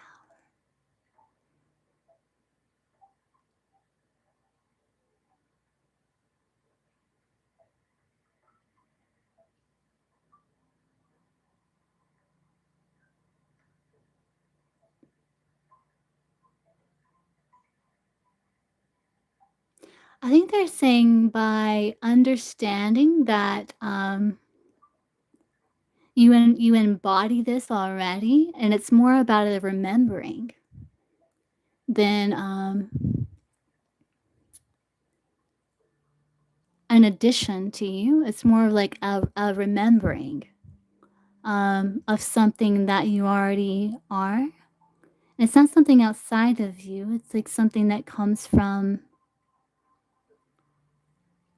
like within you. And it's like a remembering is what they're saying.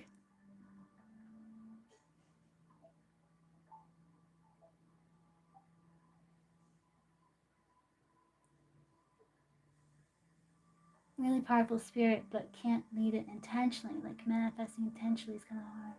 There might be like a past life fear of your power, maybe. Because I've wondered that about myself too, Yagmir. Maybe if I had a past life where I used my power for the wrong things, or like I used my power and something bad happened, and there's that like fear or something.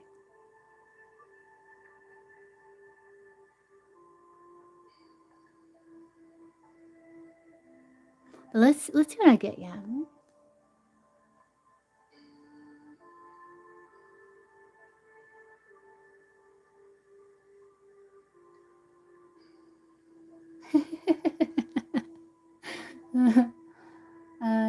Can't lead it intentionally. Powerful spirit, yes.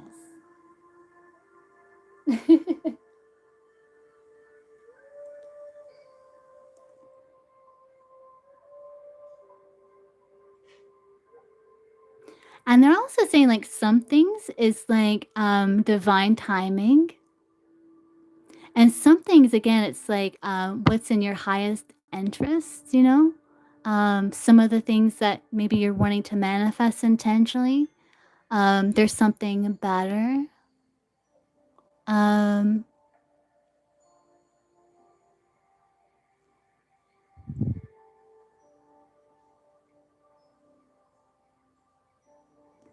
they're saying like you're on a destined path. I saw the Wheel of Fortune, like you're on a destined path. Yeah. It doesn't mean like you can't make choices and exercise free will, but you are on a destined path, they're saying.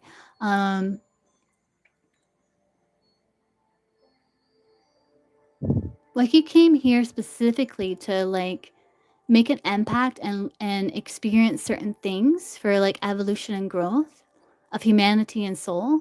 Um,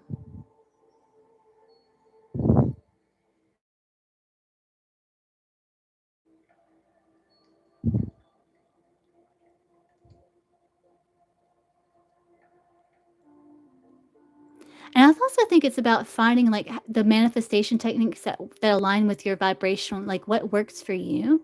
Because maybe some people's techniques and manifestation work for them, but maybe they don't work for you the same. Like, maybe there's another way for you to connect, and manifest. Like, some people manifest through, like, physical representation, through, like, physical work, you know? Um, though everything starts energetically.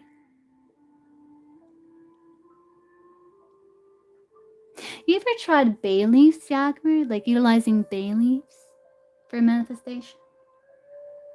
Yes. Then me and my next life can handle it by ourselves, reasoning for bad things in this life. Yes. Right, yes.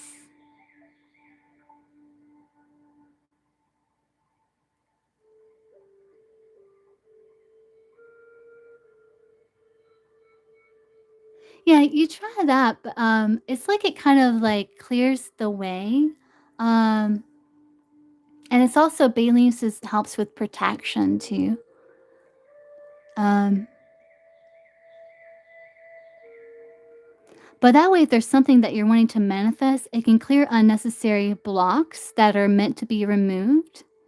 Um for a clearer path of manifestation of that destiny line. But you are on a destined path, is what they're saying. But you can have certain pleasures and experiences and enjoyments of the journey along the way. Um,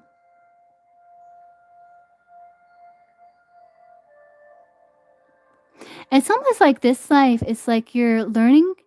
Like I'm seeing you in a lab. It's like this is part of your destined path, and it's like you're learning, channeling like spiritual and uh, the science, the reality, the physical, like being grounded as well as spiritually aware. Because it's like you're seeing the spiritual material world and you're able to manifest through your work for sure to create change. And I think yeah, I would try like bringing yourself into the present moment during this manifestation. And sometimes like I was taught like to align like certain, so if there's like a certain life or an outcome that you want, right? It's like envision the you that has that. Um and like go into your mind and like find that potential you that has that, and then see that destiny line, like okay, how did you get there, like what steps did you take and what was the process. But then there's like other potentialities too that you can take that may be a better path. But I think this or better is a good manifestation. This or better, yeah.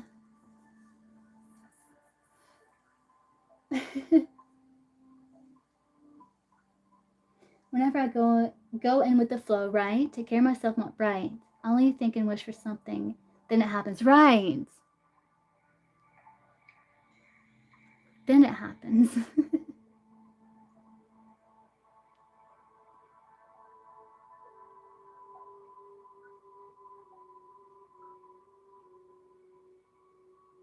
Because the present moment is where the magic happens. And I think maybe sometimes when you're manifesting intentionally, it's like you're going outside of yourself, like into this like place where there's no path of connection. So I think it's like starting in the present and then finding that and then finding that path or whatever. Yeah. If that makes sense. I'm sure you probably understand what I'm trying to say. I think it's like it's gonna take like like journeying basically. Um because there's potentialities, right? Yeah, and where I think it's like show me um my highest timeline. Okay, how can I access this highest timeline and the highest truth, right? So you know that what you're manifesting is something that's truly in alignment, right? And then it's like then You might be able to kinda speed things up maybe. Stoicism. Oh, I love that philosophy. I like Stoicism. And cognitive behavioral therapy, Yagmer, is derived from Stoicism. Like, that's where, cognitive behavioral therapy came from. It was inspired by, like, Stoic philosophy.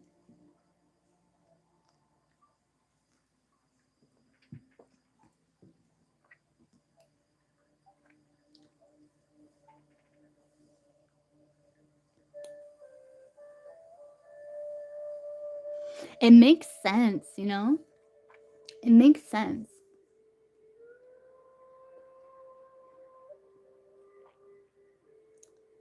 Okay, Supu, you wanna know how to release trauma from past life. I'll see what the Akashic like, I know from my shamanic practices, but I'm gonna tap into the Akashic records and just see what they say here.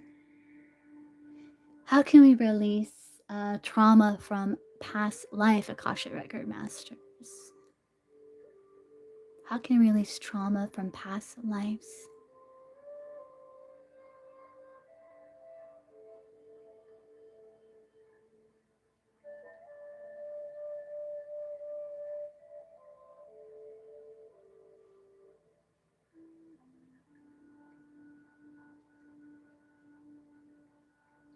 They're showing me, like, my shamanic practices, what they're showing, like, journey into the, like, the lower world, which you can do that by going into the, because 'cause they're saying, the past life wounding does is in the root chakra, right?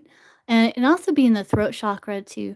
I guess it could be any chakra, but the root chakra holds a lot of our trauma, especially from childhood and past lives. Um, it's basically they're showing me shamanic journey and seeing like, first, like, bringing it to the light, and then they're showing, like, seeing what maybe contract you've made and burning that contract and writing a new one. Um, let's see what else. There's other ways to do it too. Um, yeah, and a lot of, like, our present life, it'll have, like, certain, resemblances or mirrors of something that happened in the past life. It may not be as intense, but, like, certain experiences, will, like, repeat, maybe to not the same intensity degree, but I do think so. I think there's, like, evidence in our present life of certain past life experiences.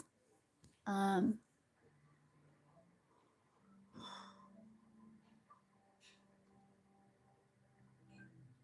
let's see what else the Akashic Records Masters say. So Akashic Record Masters, how can we cleanse, past life past life traumas here? They're also saying, like, hypnotherapy is a good option too.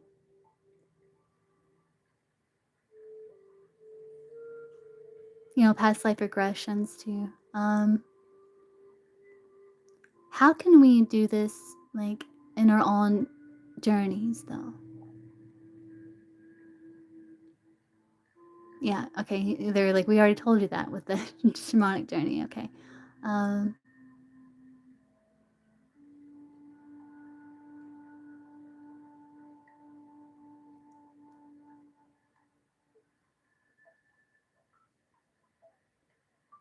yeah, I think they're saying, like, first is about recognizing where this pattern is, and then finding healthy detachment so that you can get out of being consumed by it or this a part of your fixed perspective. Um, a healthy detachment so you can see it from above and bringing that to light, bringing that to awareness. So it's about stepping back into that pure potential. How we are not our mind, we are not our story, we are the authors and designers of such things. So that we don't identify with these patterns, we don't identify with these stories.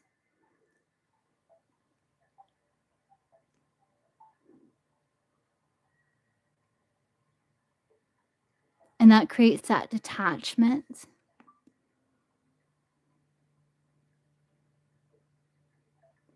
And then we rewrite it. Um,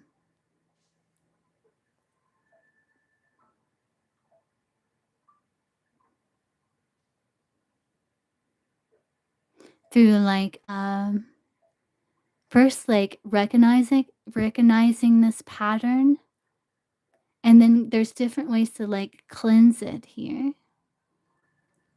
But I think it's like removing the shame, blame, guilt first, and then integrating it as a part of ourself into wholeness,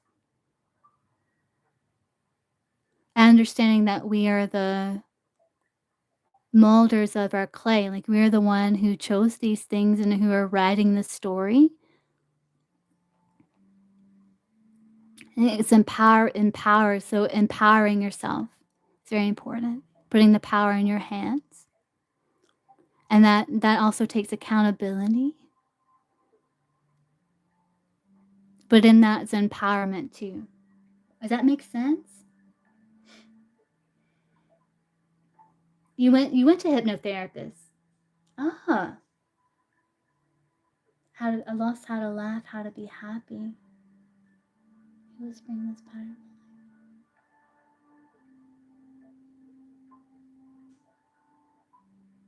So is there like a fear of being happy that you have, Supu? Like is there a fear of being happy? Like when you do experience some joy and happiness, does it elicit anxiety and fear? Or do you feel like you don't deserve happiness? Or is there a fear of of joy?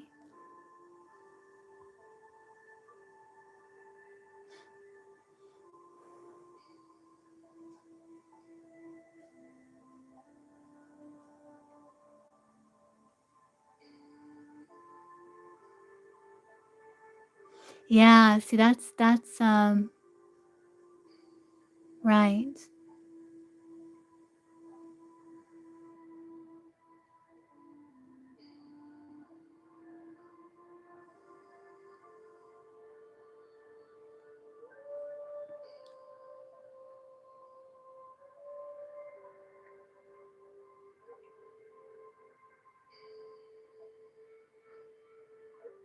Fear of making a mistake and getting punished, right?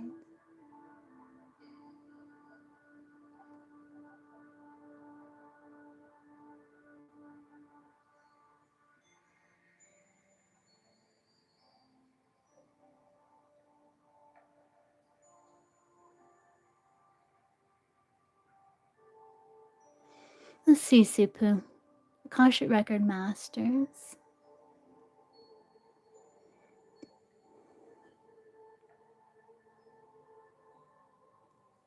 Like I know how I do it like shamanic journeying, but I was taught like how to cleanse these certain patterns by going into the Akashic records and requesting a cleansing after the lesson is learned and you understand like why these things happen, that you chose these things for certain experiences, and balancing of energies throughout lifetimes. Um If you want, Supu, if you don't mind me like practicing with the Akashic Records way of doing it, because it's a little different from the shamanic way of doing it, we can try if you're open while we're waiting on Kaylee. It's kind of similar to like shamanic journey and soul retrieval, but it's a little different.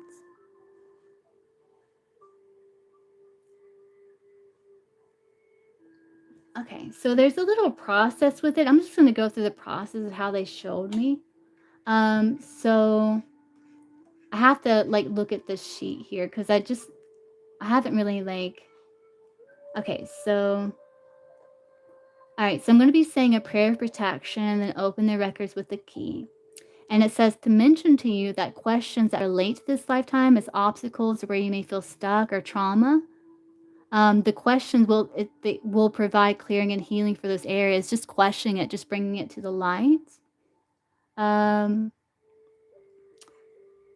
okay, so first, Supu, I'm going to ask you to take 3 deep breaths.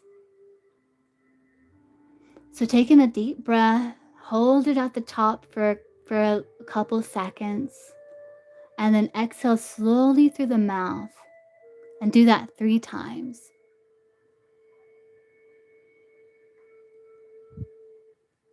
Deep breath in, hold at the top, exhale through the mouth slowly.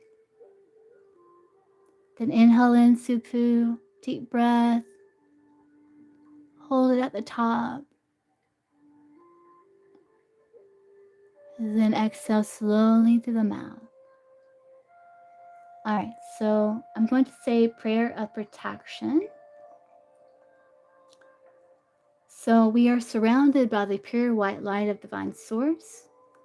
We ask Archangel Michael to protect and guide us, and we call forth all of our angels, guides, beings of light, and Cashapp Records masters to assist us now to receive information of the highest truth, the highest frequency of light and love, allowing us to receive exactly what we need for our greatest good and the greatest good of humanity. We open ourselves to light, and with this light, to our highest truth and our soul's purpose.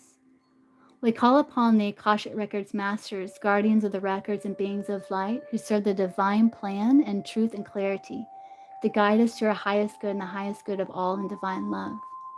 And we ask the Akashic Records masters to assist us in assessing the records, to receive exactly what is needed for the highest truth, the highest timeline, and the greatest good for all.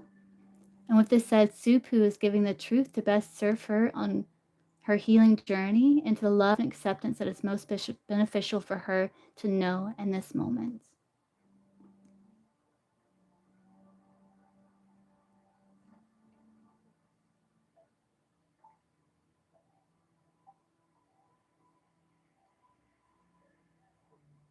The records are now open. Okay, so I'm going to see if I can see the root lifetime on where this occurred, Supu.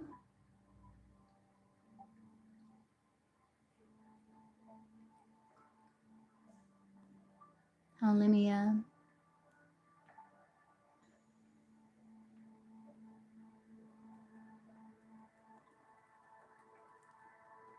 where there's this inability for joy and happiness. So let's see, Supu. Show me the root lifetime. I see your it looks like you're a farmer. Like I'm seeing you like digging like an earth, like you're a male here in this lifetime, so this past life. And you're a farmer, it looks like. And you were digging, and it's like I'm seeing you hit hard soil, like something you can't break through, which is going to be affecting your harvest because of the planting of the seed is going to be very difficult with the earth, with the soil.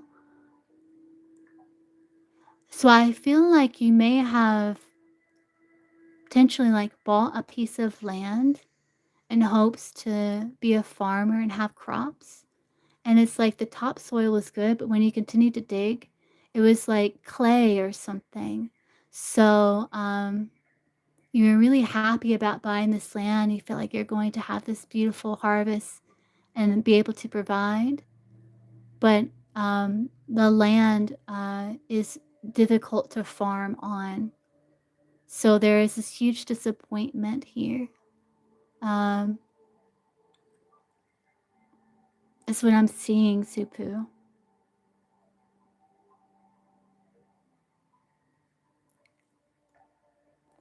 But the lesson for your soul to learn is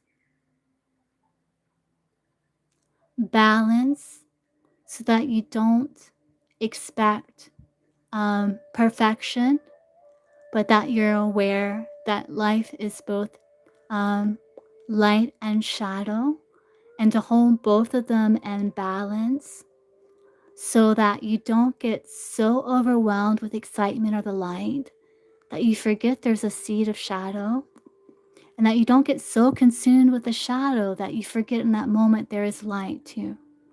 And I think your soul is learning um, detachment, healthy detachment, so that you can enjoy the pleasures of earth and existence and life without the loss or the gain to affect you emotionally, but where you're able to um, stay sturdy and strong like a mountain, unaffected by the outside weather.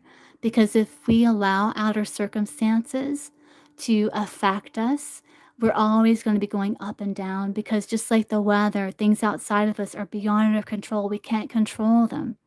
And if we identify and allow this to have effect on us, where it affects our energy, our joy, our emotions, we are going to go up and down with it.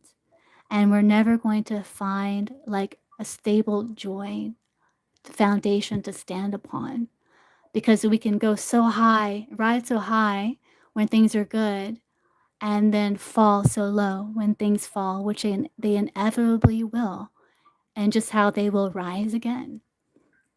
So it's about, I think your soul is learning healthy detachment, is what I'm seeing, Supu. So we're going to do the clearing here. Do you want to try to heal and clear this trauma through this technique that I learned? Uh,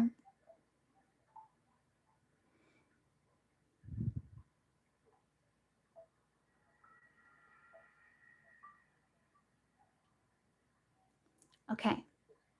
So I request a clearing of this trauma and any and all trauma related to this past life and all lifetime, and all cellular structure, and all space and time and the time in between, and all past lives, the present lifetime, the future lifetimes, and all ancestral lineage, for the highest good of the Supu, for the highest good of humanity, and the highest timeline. Akashic Records Masters, we ask that this be cleared. Thank you, thank you, thank you. It is done. It is done. It is done. Did you feel the clearing, Supu?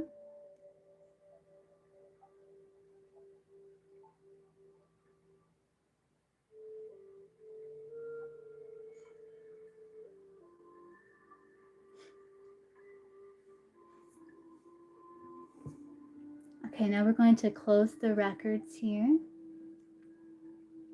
We offer deep gratitude to the Akashic Records Masters, the guardians, the guides, and all present today for the truth, the light, and the love received. Thank you. The records are now closed.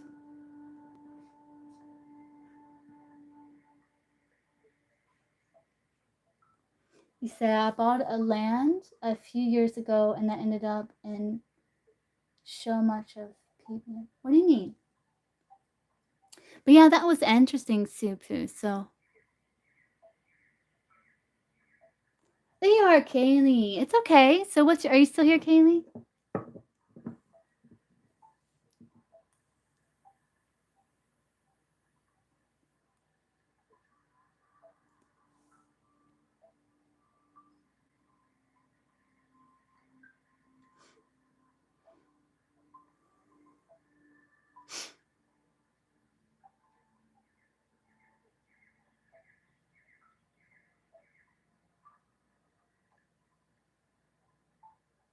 Are you still here, Kaylee? If you are, you can post.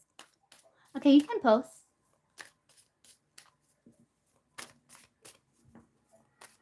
Why is it not? Oh, let me refresh. I see the question on my phone here, but it's not on the um, laptop. Let me see. Let me refresh here. There you go. You're welcome, Supu. Can I get Mark's current feeling? Yes. Okay, let's see. What is Mark's overall energy towards Kaylin? You're welcome, Yagmer. What is Mark's overall energy towards Kaylin?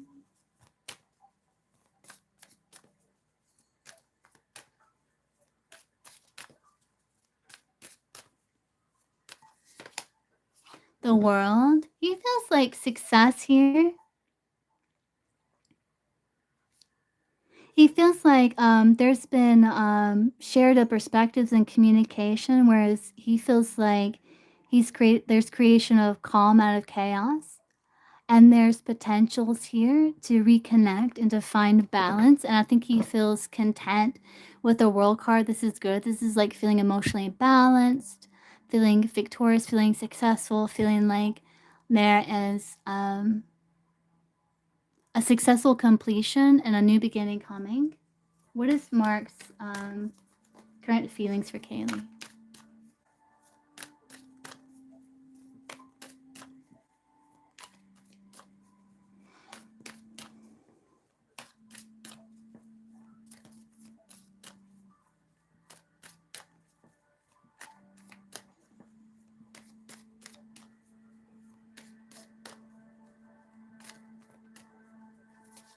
What is Mark's current feelings for Kaylee?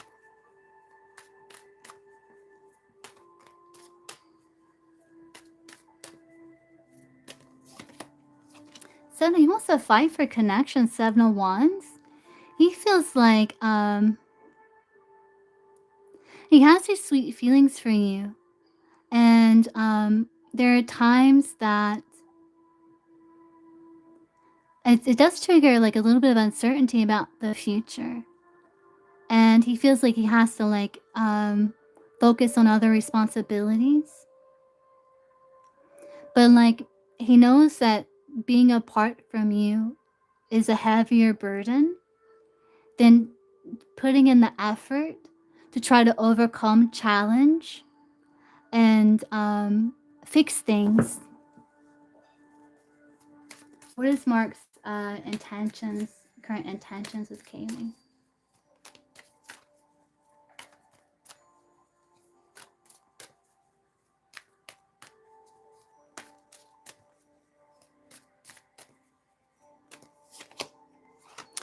To communicate, Nine of Swords, to communicate, to come towards you,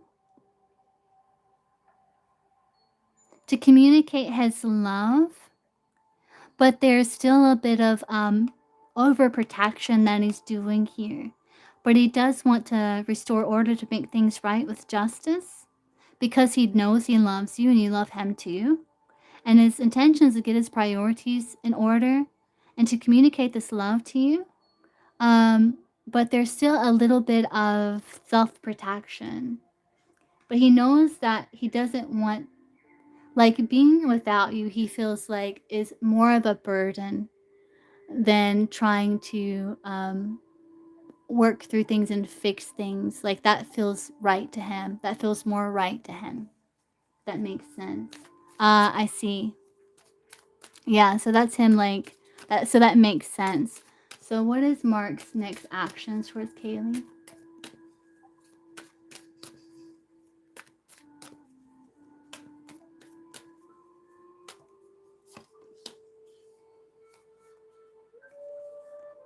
Next actions, he's a little detached here.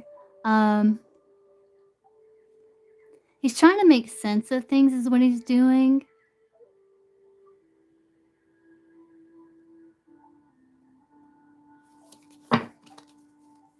Clarify the Page of Swords. It's like he's taking some time to himself with that hermit energy and he's focusing on his material world. Um, and he's working on processing what happened so that he doesn't hold any heaviness in regards to the situation. There's like a return to peace.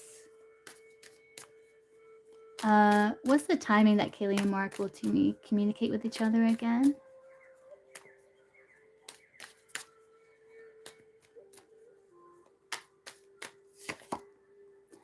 You got 10 months. It's gonna be sooner than 10 months though, but you got I think sometime during summer here, of course. Um,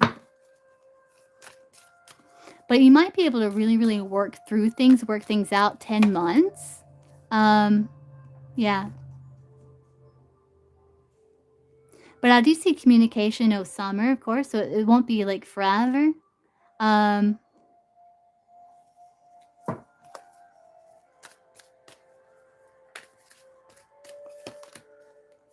But it's gonna be a little while for him because, like, to kind of process things and gain clarity.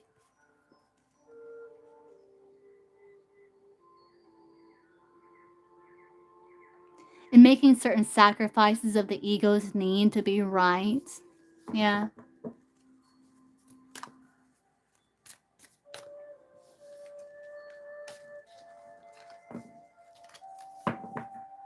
But his overall energy is like he's balancing his emotions, he's regulating his emotions, and he wants to get closure, like close out that cycle to begin anew. He knows that he would rather work things out with you because the burden's heavier with thinking of being apart from you. That burden weighs heavier than taking the time and the action to work things out with you, is what I'm getting, Kaylee. I think he just needs some time. I think you both just kind of need some time.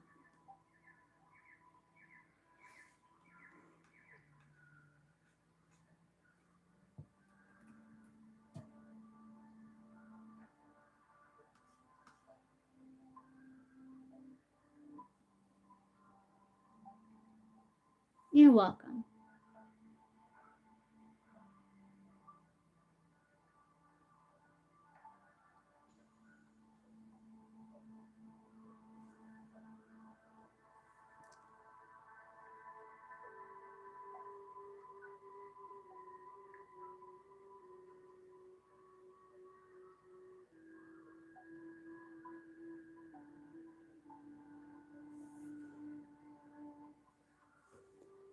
From other people's energy? Well, it was like a process, yeah, where like I have certain protections in place, but I believe like a lot of that is like limiting beliefs will create like cracks or holes in your energetic field that allow other people's energy to affect you. But once you work through those limiting beliefs and knowing that you decide like what energy comes in and you program things and like you take the lead and you have the authority, no one's power is greater than yours, and you have sovereignty in your own life, that helps a lot. Just that belief, that knowing, um, helps a lot because I think a lot of this fear of like other people's energy like affecting you and having the ability to affect you is like a limiting belief that if you focus on, that energy goes to and it feeds it. You know what I'm saying? So I think a lot of it is about working through limiting beliefs of um other people's power being stronger than yours and like gaining back your sovereignty over yourself. Yeah. But if you're living like in fear of of a evil eye or in fear of other people's energy affecting you, that's like a limiting belief of like feeling like you're not empowered, you know? Because when I was like being like learning like in training for a shamanic practitioner, we were taught, everything comes from you. Like everything comes from you. And if something is affecting you, there's something within you that needs to be processed, healed, released, integrated. Um, but yeah, I think it's mostly like limiting beliefs of your own empowerment. And also, like, again, like working through like old wounds and traumas. So if you're like an empath and you grew up in like in a lot of trauma, which empaths are like created, like it's interesting. Like, and two people can go through the same childhood, and like some people may not be affected, but like some people may be narcissists and some people may be empaths. And it's just kind of like how I guess the soul's path, but it comes from trauma. And so what happens is like the empath's energy leaves their body so it can tune into other people's energy. And so the empath doesn't even know who they are or like feel safe with their energy in their own being, grounded and centered in the earth, because they're always like adjusting their energy to stabilize someone else's. So they sense like when someone else's energy is off balance, so they change theirs to make this person more secure and stable to stabilize that energy. And so that's something that needs to be healed. So there's certain things that need to be healed and worked through. so that you feel safe and comfortable first in your own energy and your own being and secure there. And then you have this energetic shield of protection around you, and like certain beliefs, can create kind of holes in the field. So getting energy work and just like working through healing, a lot of healing and stuff like that, and working through those limiting beliefs um, is protection.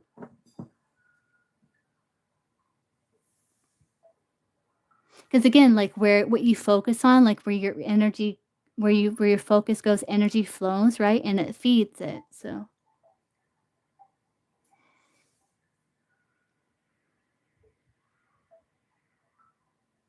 yeah. Yes, people that are empaths can definitely be people pleasers.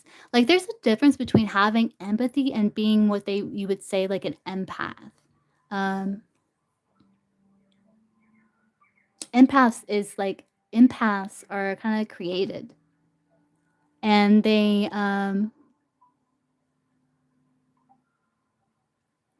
see it's interesting because a narcissist and empath are like two sides of the same coin. The narcissist is enveloped in ego. The empath is not egoic. They kind of are working on like building a sense of self. So like they don't have like the ego component like a narcissist does. But that with the empath, it does make them more empathic, but it also can create like where they have struggle with boundaries and actually knowing themselves and like having like a sense of self, unfortunately. But it's interesting. It's like two sides of the same coin. Huge ego, no, a lack of that. Though I'm not saying empaths don't have an ego. We all have an ego, but um,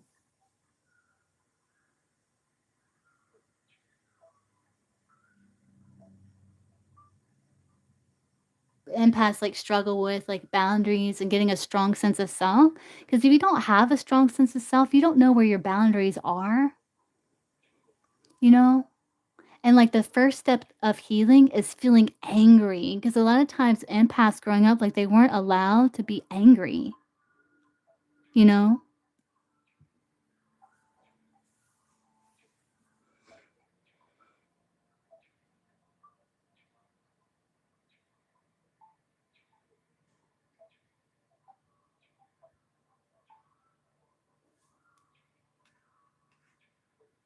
and anger shows you where you need a boundary. So that's why like the first step to healing is anger.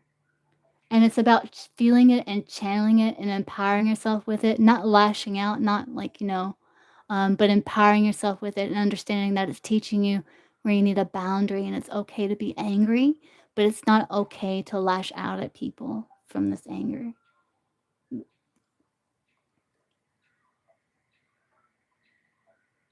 Oh, yeah, Agmer. Yeah. I think, giving yourself permission to be angry, like it's okay to be angry because some things, like it sparks that emotion and the anger is just telling you where you need a boundary. But again, it's like about reflection. Like, am I angry because my ego is bruised? Or am I angry because one of my core values, our convictions, is being tested here? You know? So you have to do that self reflection to see like why are you angry? Are you angry because you're triggered because it triggered like the ego's fear of not getting what it wants, or like feeling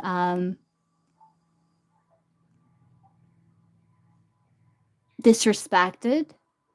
Or is it coming from a strong sense of like serious like core values and conviction, you know? Thank you, Doritos.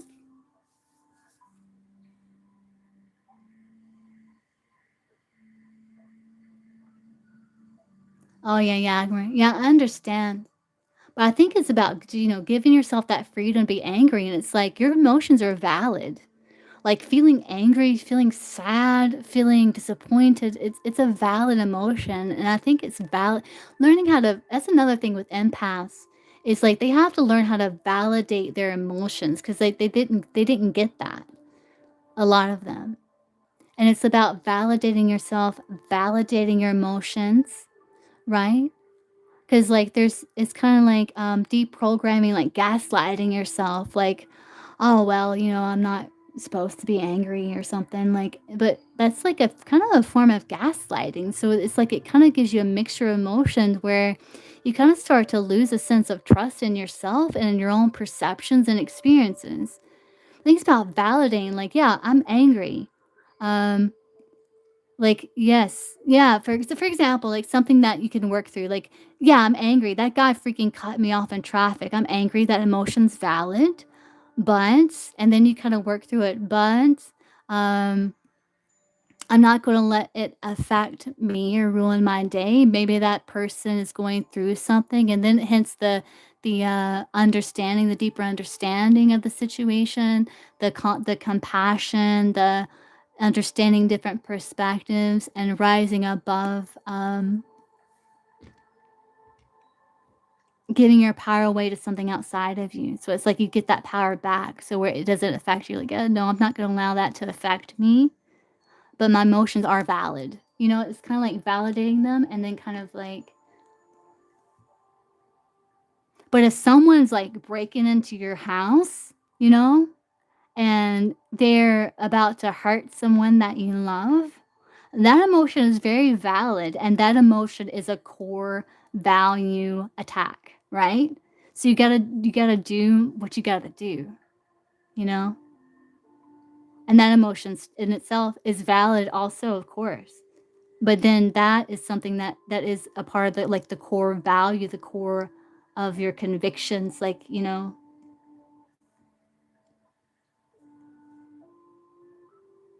Thank you, Mia. Thank you, Willow. I saw you live, Willow. I don't know if you saw, like, I was there when you first went live, and I was like, "Willow!" But I don't know if you saw my comment, but then I got a phone call, so I wasn't able to, ask a question, Willow, but I saw you live.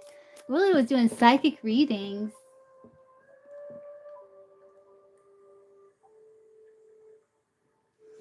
Right, yes. Yeah, right, Yagmer. Yeah, stoicism, like, really helps you learn how to live in the world with other people. And not take things personally. There's a stoic quote, it says, like, "The best revenge is to not be like that," you know?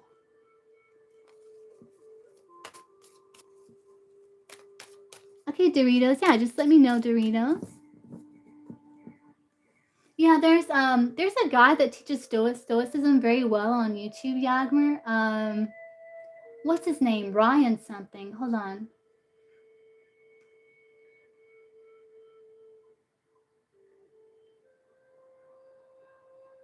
Is that it?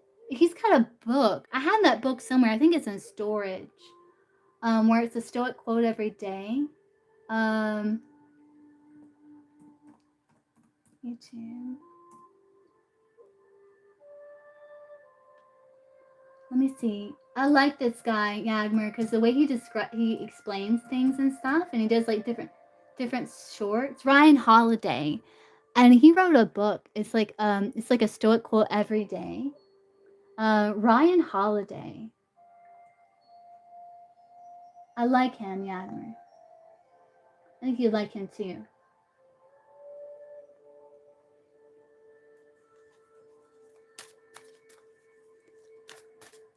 You have that book? Yeah, I have meditations too. I have like two copies of it. It's in storage though.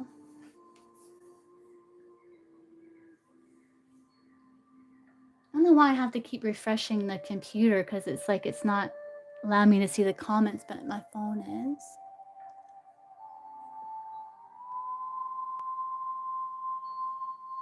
Oh, I was there, Willow.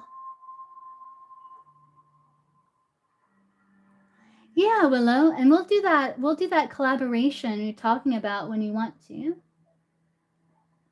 Same for you, Mia. I didn't. I've tried to get I didn't see the email, Mia, that you sent me. That you said you sent me.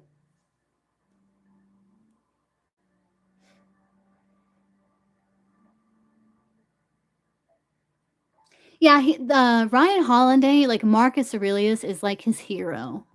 Like, he talks about Marcus Aurelius all the time, Yagmer, and, like, um, other Stoic what's the other Stoic there's many of them, but,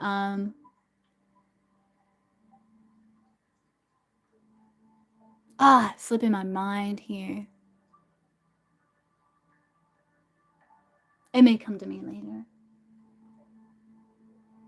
But yeah, he loves Marcus Aurelius.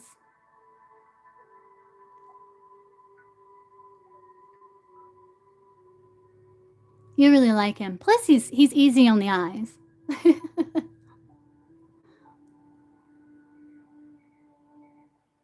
He's kinda cute, you know? He's kinda easy on the eyes. And he has different, like he does, like, different guest speakers sometimes too, Yagmer, but I like the way he explains Stoic philosophy.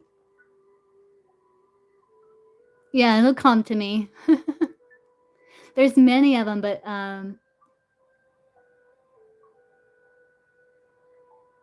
who's the one that Nero got killed here? He was, like, a teacher to Nero, and Nero,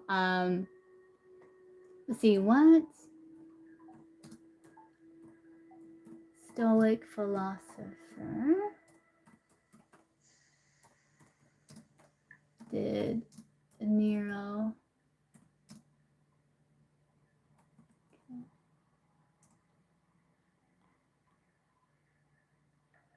Seneca.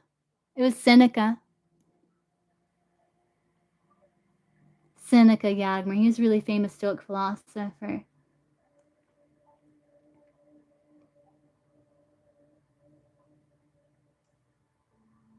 And he, like, taught Nero, but Nero you know how Nero was? Nero was psychopath, so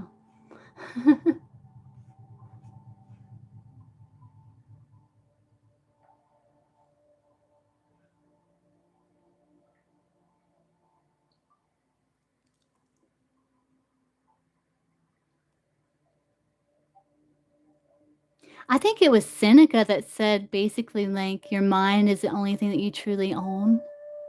I think it was Seneca that said that. Basically, I'm like, I don't know the quote there. Let me see. But I love that quote because I was like, yeah. Um, was it Seneca? Let's see, Seneca's quote.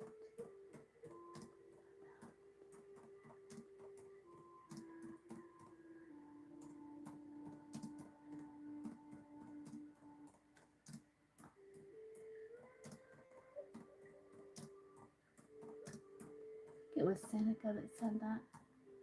Googling it.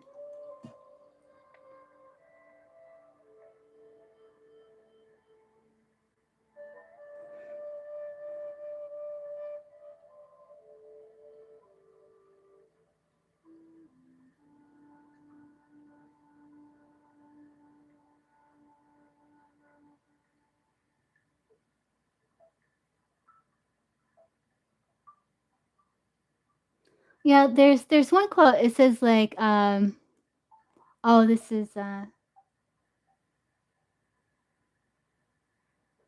in short, Seneca's philosophy teaches the mind is the only true possession because it is the source of your freedom, virtue, and the ability to shape your life in accordance with reason and moral purpose.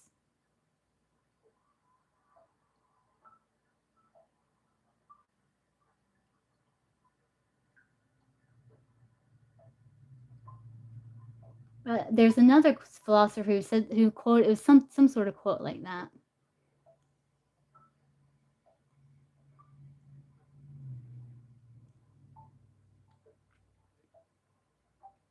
And how old did you turn, Willow, on the 4th, if you don't mind sharing? How far along have you survived on this plane of existence in this carnation, Willow? What's your, uh what's your record here? Yeah, Seneca wrote, like, a lot of letters, like, they have books where Seneca wrote, like, a lot of letters and stuff.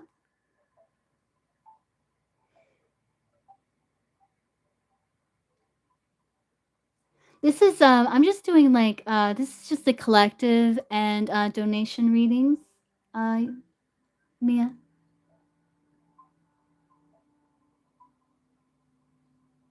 No, how old you are? Because you were born on the 4th of July, so what's your record for, like, how long you've survived on this planet, this incarnation?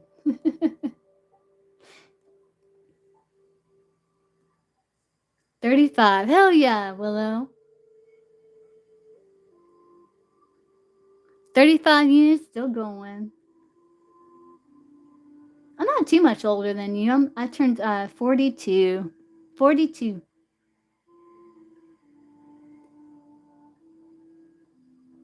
42. I was born in 84. Did you donate Doritos? Let me know if you donated. If you did, you can put your question. Yeah, 24. That's right. Yeah, we're 24, 24.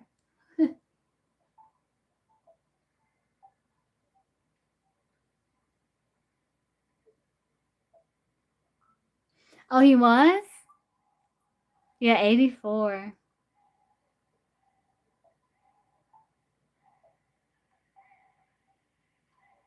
Are you seriously only 19 years old, Mia? I thought you were older. It's a good year. There's a book called 1984. It's an interesting book. Only read it once, but it was good. It's like one of those classics.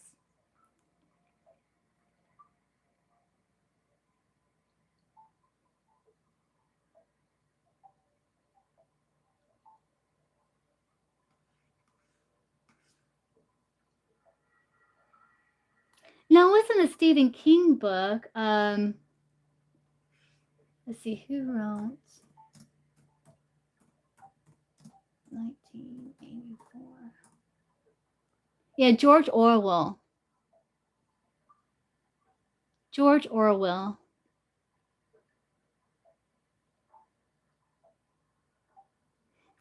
It's like about it was interesting because it's like about this kind of like apocalyptic kind of like about like shifts in government and stuff like that. Let me try and get like because I'm trying to remember. I only read it like once, but it was a good book because yeah, it's like a dystopian. There we go. It's a dystopian published in 1949, a warning against totalitarianism and mass surveillance. Yeah, it's like a Big Brother.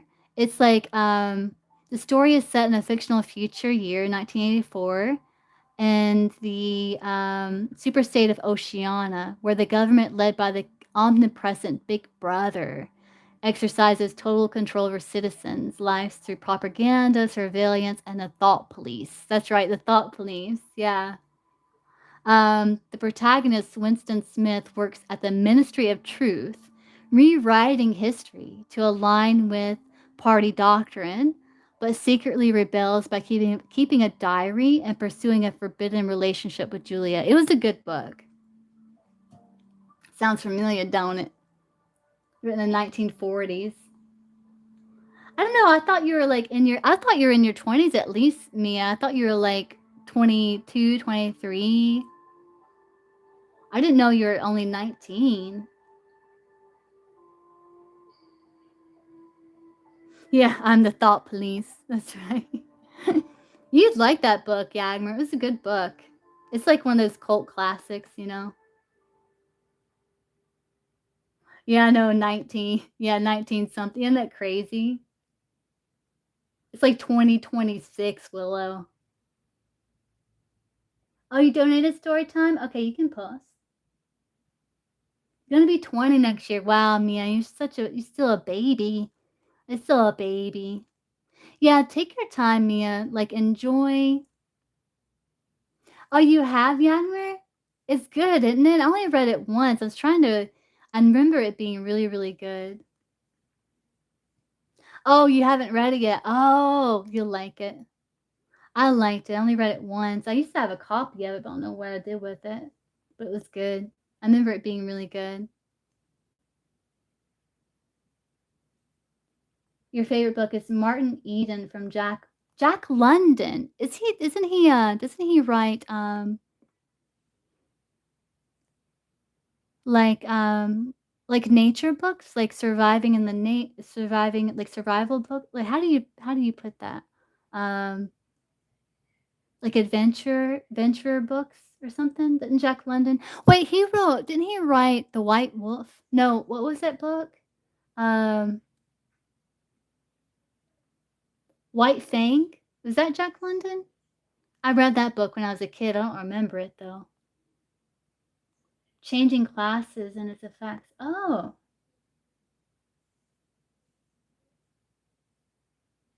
you mean like from like middle class to upper class type thing? Wrote White Fang?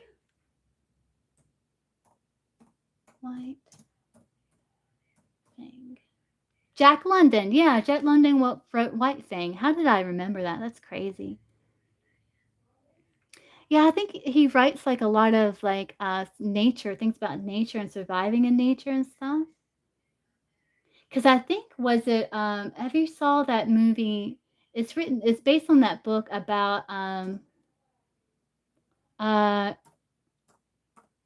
who was the kid that he ended up dying in Alaska?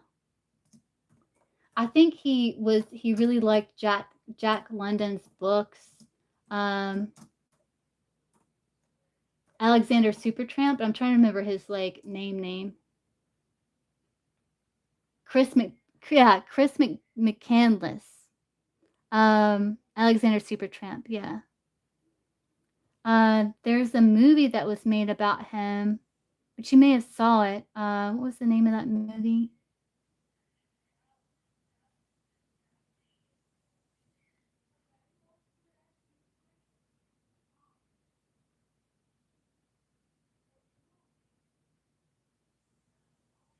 Was it called Into the Wild, I think is what it's called. I'm not sure, Willow. It's about a sailor trying to change class by becoming a writer because he fell in love with a. Oh, aw.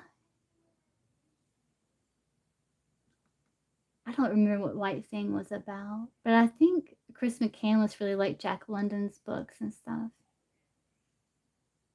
Have you saw Into the Wild, Yadmer, about Chris McCandless? It's a good movie.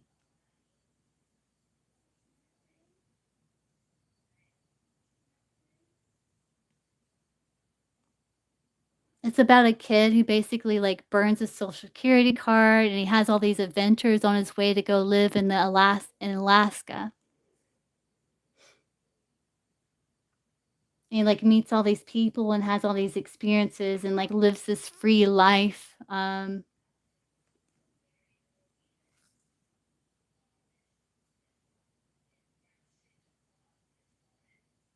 See, I'm worrying about my kitten Spider. Wait, what? Oh, you have it. Oh, you named her Spider. She's been missing since July 4th. She okay? She come home. Let's see. Your kitten. Let's see. Will Storytime's kitten? Oh, Storytime. Let's see. Will Storytime's kitten come back home?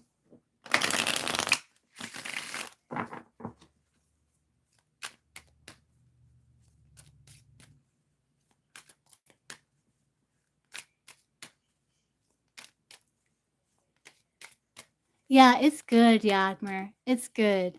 It's got that girl in it for a short time that played in Twilight. What's her name? I can't remember her name, but she's in there. She's in it for a little while. I remember that. She's got like a little part in it. Um, it's good. It's kind of sad, you know, how it ends, but it's almost like at least he was able to taste his freedom but I don't know. Um Kristen Stewart, yeah, she's in it for like a short time.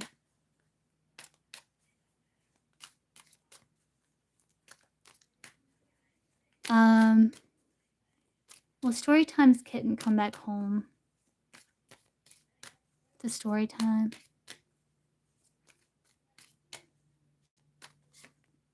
got a yes. What's the timing? She's been gone a little while, and it's a kitten? What's the timing that the kitten will come back home? Story time.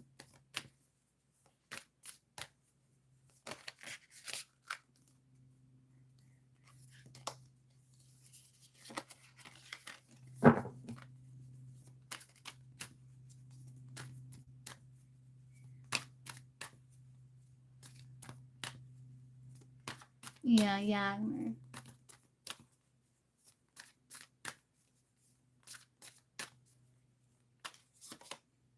Empress.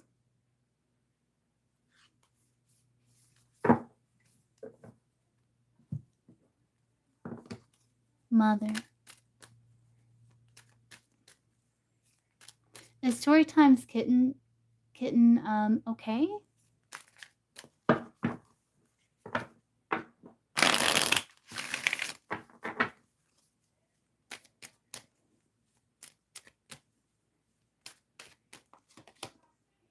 Sophna. Is story time's kitten still?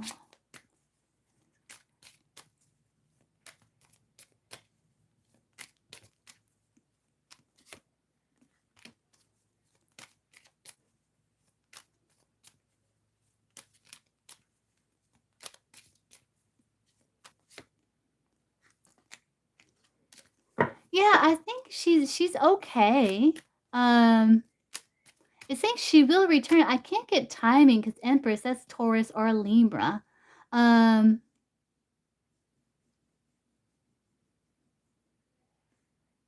she may come to you possibly in a different form, maybe. That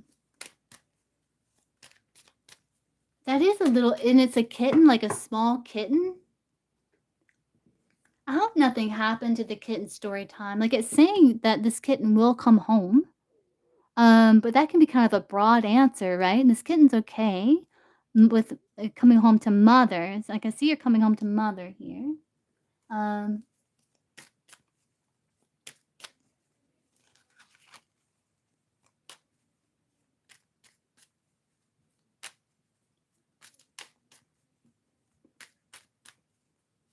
what's the season? Back home story time.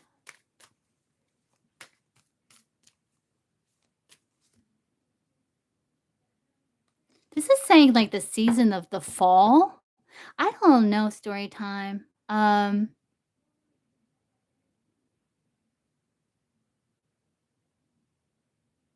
don't know if this kitten found another family. Did this kitten find another family?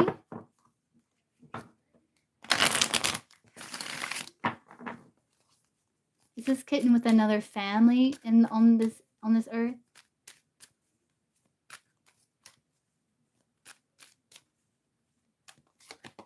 No. Okay. Is the kitten now exploring the earth?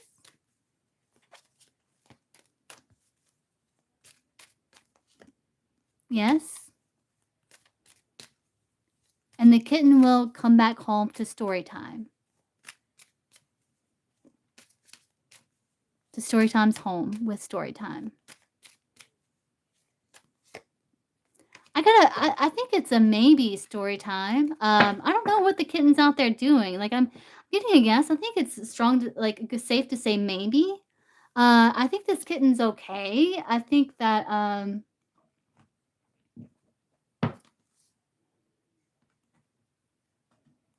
hope you see the kitten, yeah. Story time.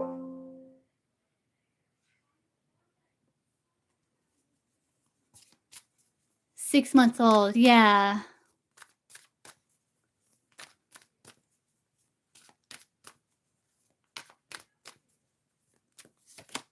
Yeah, she's okay. 2 of cups. She's okay.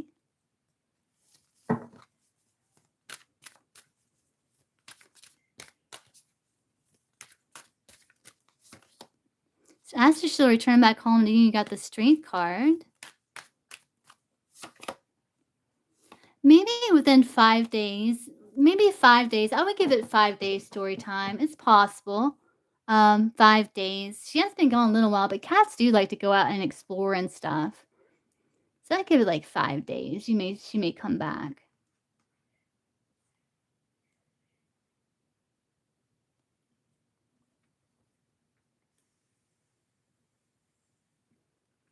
'Cause cats do that sometimes, like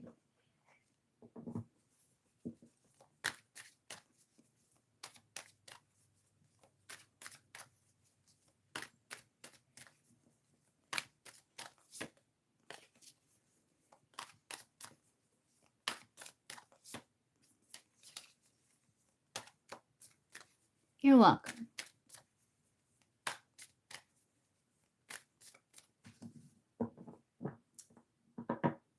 Okay, Doritos. Did you donate Doritos?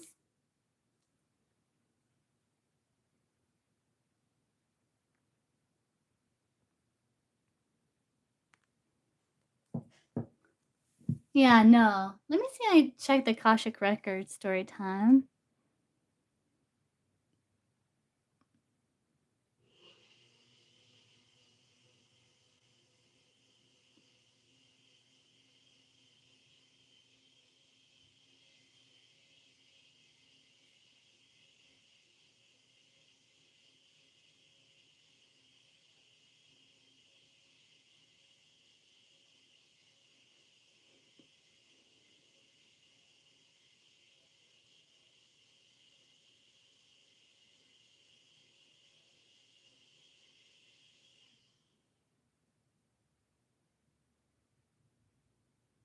Yeah, I can't get it story time, like, they're not showing me. Oh, you are Doritos. Oh, you posted Doritos? Let me see. Doritos. I don't see a question. Oh, I see. Is there marriage potential with M? We'll look Doritos. See if there's marriage potential with M. Thanks, Dad.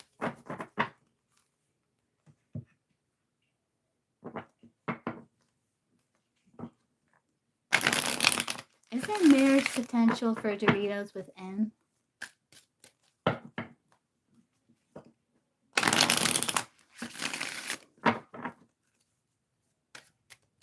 Is there marriage potential for Doritos with M?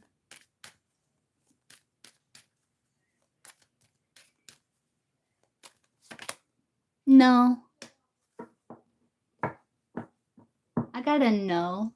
Doritos. Why is that? Oh no, yeah.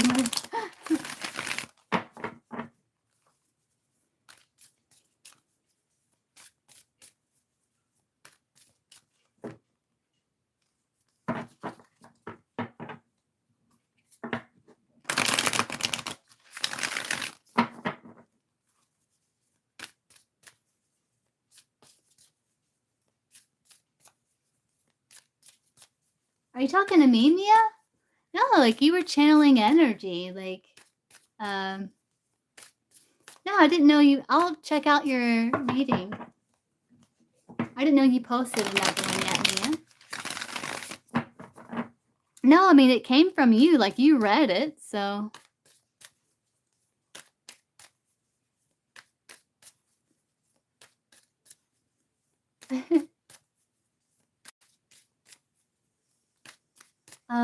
Why is there not marriage potential with M for Doritos?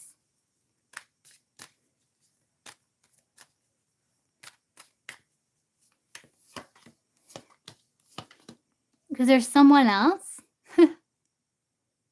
It's not a part of your destiny or your fate. I think there's someone else. You got a hermit here.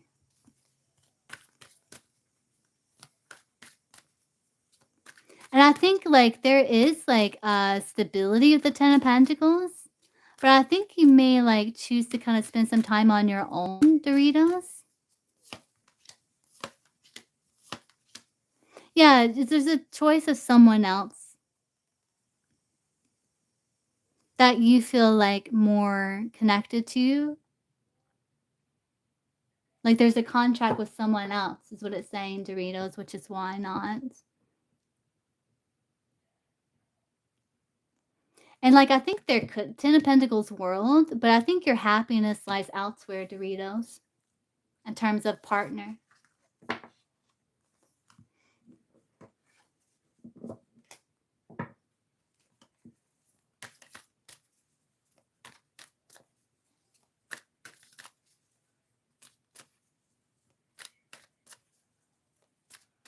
Oh, really, Willow?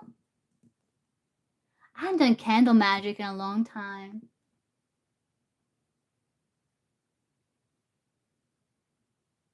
I remember Jason. I haven't saw Jason in a long time.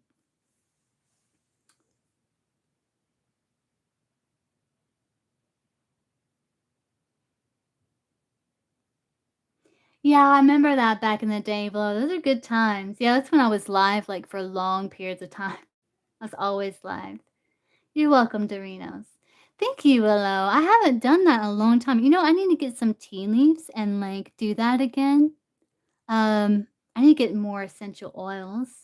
But I remember those I would put the essential oils in a tea light candle and burn it, and man, that flame would ignite because those essential oils are flammable.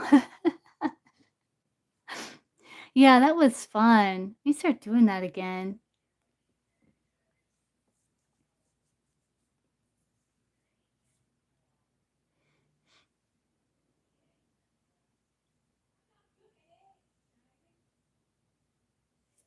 Let's get this music going again here.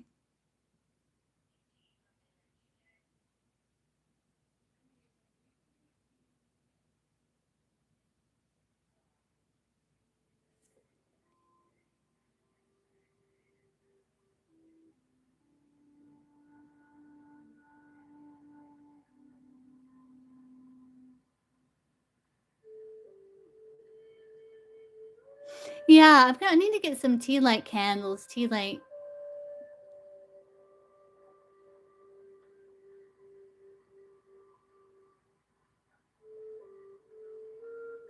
But I would only do like, you know, for the highest good of all type stuff where it's like it's in the highest timeline and stuff.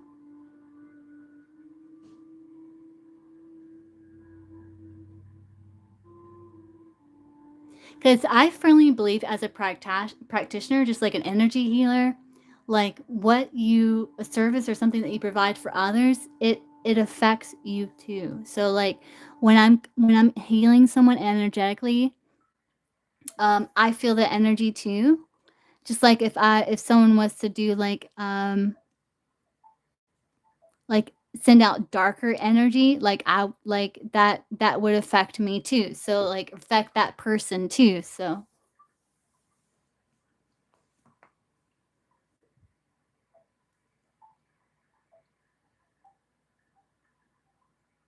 oh, awesome, Willow. Yes.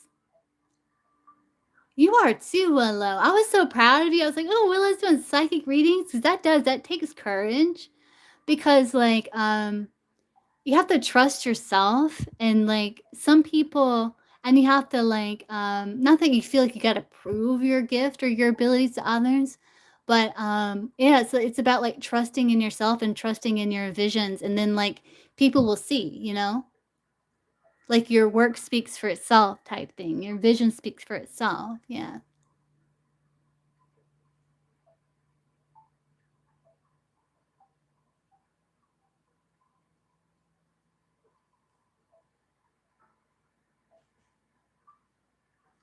Oh, no, Willow.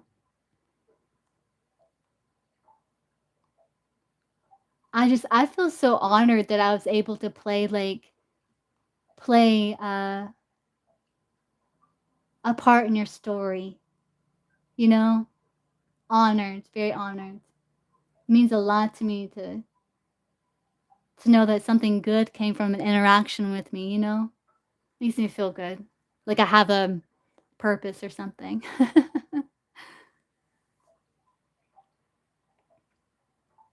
Yeah, we found each other, like, I love you guys, like, you guys, um, are such a huge part of my life, you know?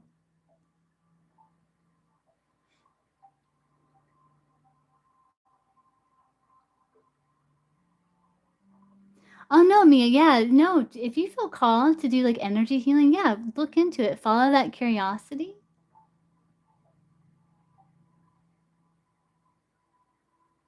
Yeah, Mia, and you're beautiful. I was like the first time I saw you, I was like, "Oh, there's Mia, beautiful Mia."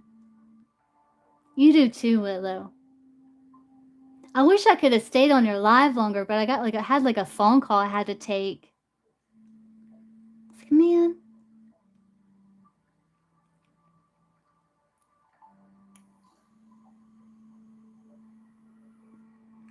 I appreciate that, guys. I mean, it means a lot to me to hear, like, that I had, like, a good ripple effect in your in your life, you know? I love you guys too.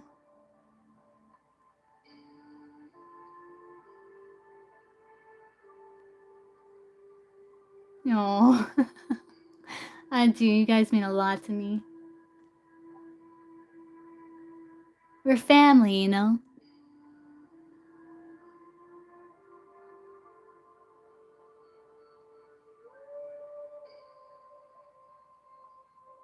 That's right, Mia, yeah.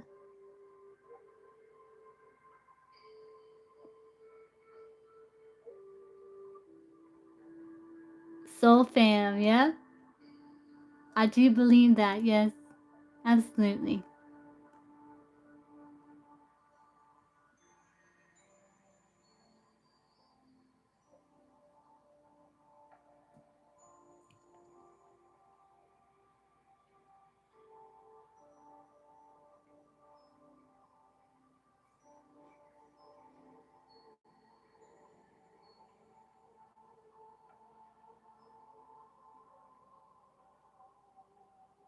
Aw, thank you, Willow. Aw.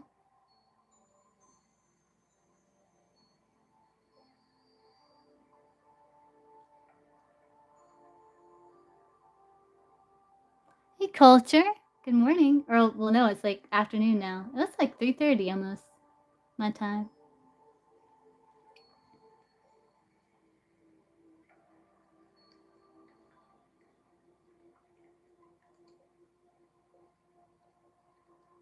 Oh, yeah, that's good, Mia, yeah. Yeah, like, if you, like, have different various interests and things that call to you, like, where it won't even feel like a job when you do it, it's just, like, a part of something you would do anyway, it just so happens you can actually make financial finances and, like, buy yourself food, doing something that you truly love, like, that's yeah, go for those things.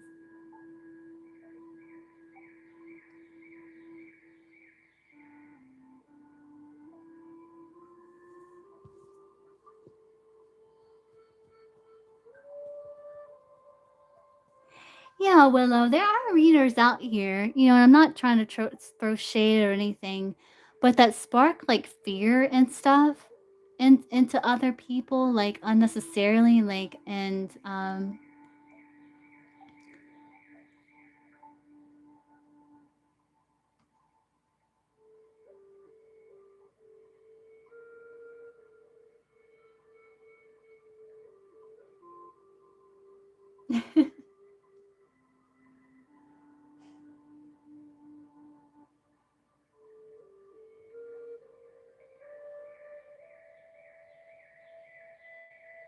or just makes situations worse, you know? Like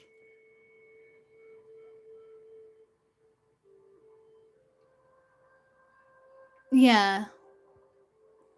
Right, Willow. Yeah. Right, exactly. Yeah, it's like it makes like they're like what? Like there's, you know, all these people against me and like death magic and like someone's going to like not be here. You know what I'm saying? It's like, what?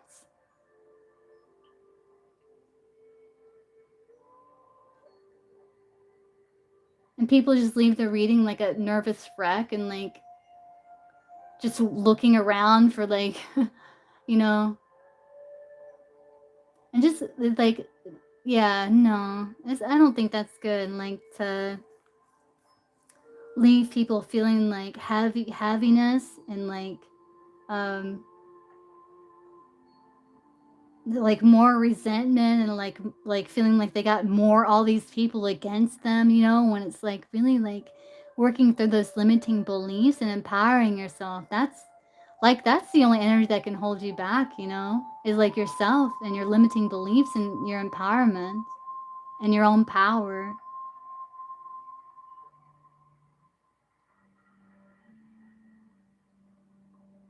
Right, Willow, yes. I've been in psychosis before. And that is a wild thing.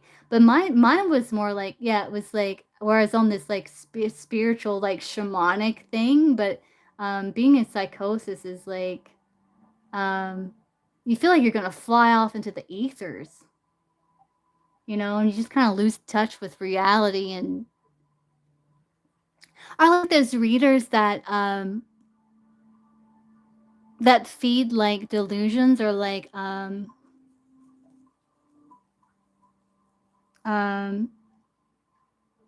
paranoia and stuff.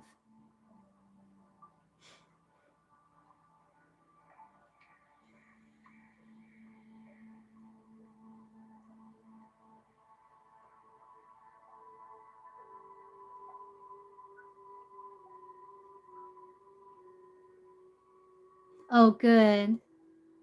Yes, yes. Yes. And sometimes it's like that where like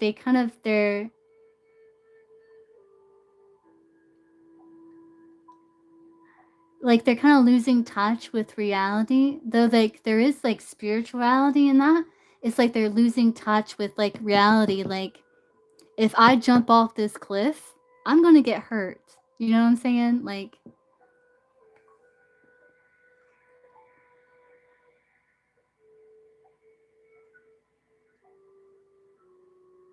yeah, grounding is very important. Mhm.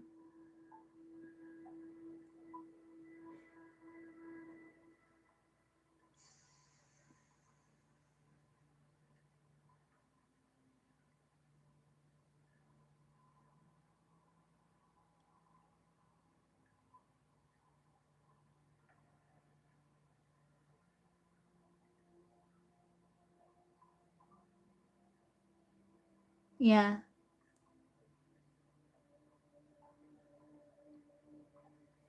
That's why, like, you always, like, for, like, you know, ethical reasons and, like, for the safety of the person, like, if you see, like, someone may be in need of, a doctor, like, someone to talk to, like, let them know that, you know, but not like you're pointing out, like, something like, oh, like, making them feel like what they're experiencing isn't valid, but let them know, like, "Hey, like, this happens, and, like, I think it would benefit you, and you would feel more stable and grounded and more in touch with self if you reached out to someone that can assist you," you know?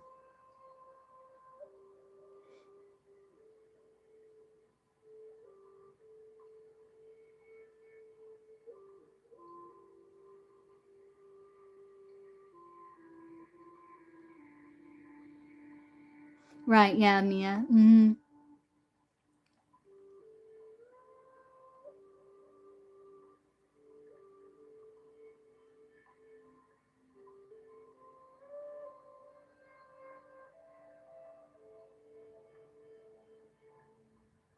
You know, but, like, if someone's, like, in a state of paranoia or delusion or psychosis, it's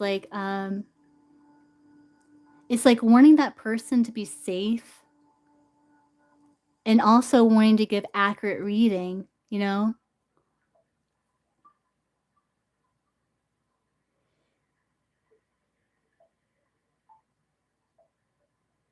Right, Willow, yeah.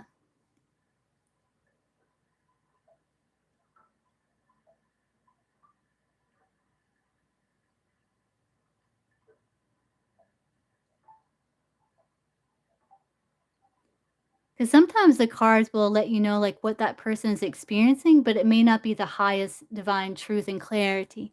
It could just be, like, their experience. So I think asking, like, "What's the divine truth and clarity?"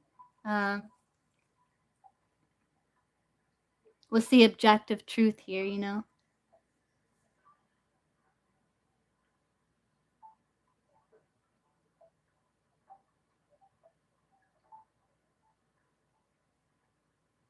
Yeah, mhm, willow, yeah, trees, going outside, trees, even sitting up against a tree, that helps. Like envisioning roots, like growing from you into the earth, like anchoring yourself in the present moment, that helps with grounding too, because then it's like you're not flying off in the ethers, you're kind of like in the present moment.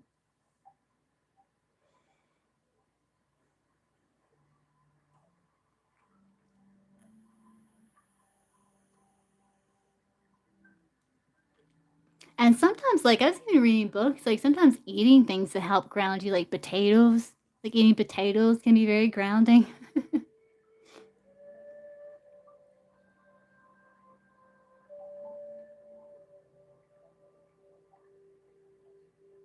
And a good night's sleep.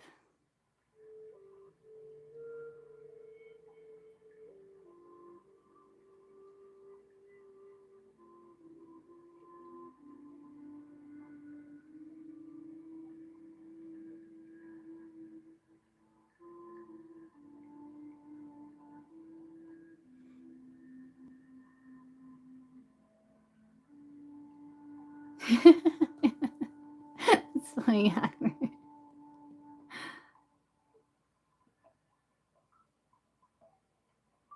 Yeah, I do too, Mia. I remember when I was growing up, I used to climb up on the roof of a house and just stare at the stars. And it was just like this spiritual experience, like this serenity.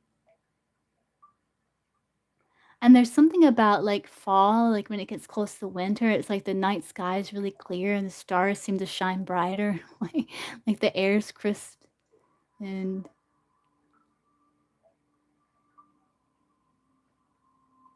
that's right, Mia. Yeah, some good grounding food and a good night's sleep. You know. Oh yeah, that's cool, Mia.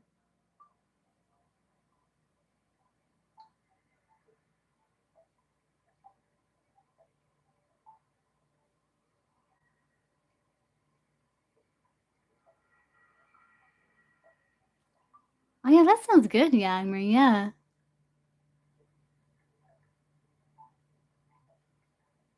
Yeah, definitely root chakra healing for sure. Because there's a lack of grounding, because there's some sort of fear, um, or a limiting belief or traumatic perspective that's kind of like altering how you're seeing reality. Because trauma leaves imprints on our energetic field and it causes a distorted perspective.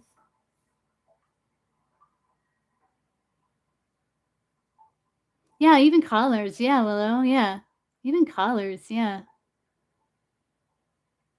Smells. Yeah. Like essential oils and stuff, crystals, all that good stuff.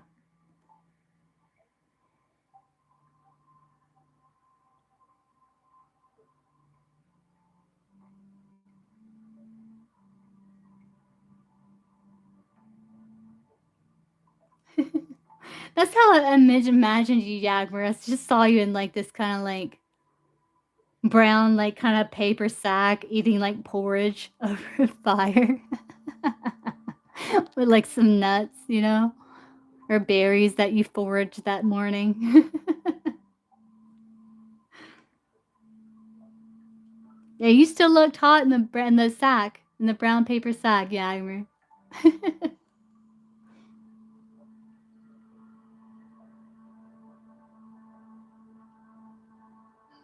Yeah, Reiki helps for sure. Yeah.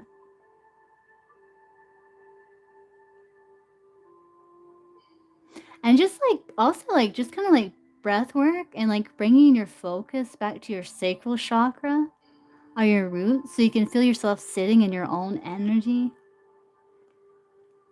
focusing on the breath, getting it out of the head.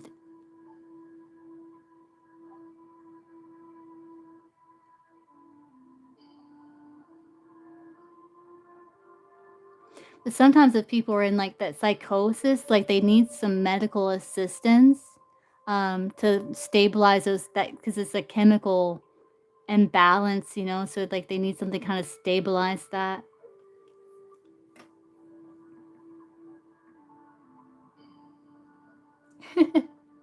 I think I was too, yeah, I agree. Yeah. Or I was like the rat that lived with you when you were a peasant, Yagmer, and you would like feed me. I was your pet rat that lived with you in the shack, you know? And you fed me berries and stuff. I'd crawl out.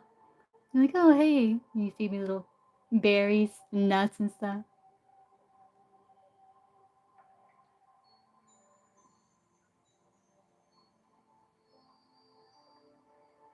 Oh, that's funny. You just said that, Willow, and I realized like right when you said that, I was clenching my jaw. That's funny.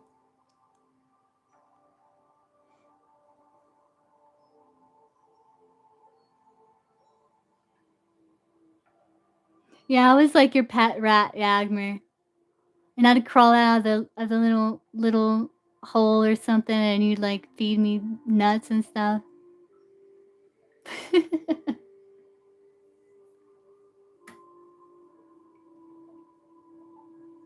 Yeah, and then I bit him, and I gave him the plague or whatever with my fleas.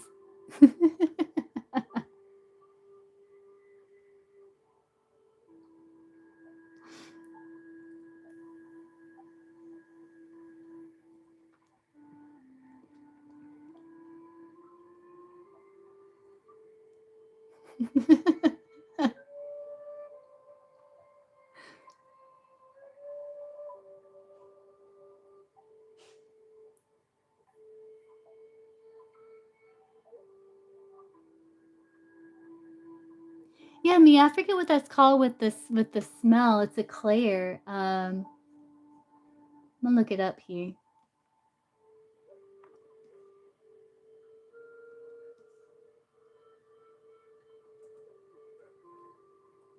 What?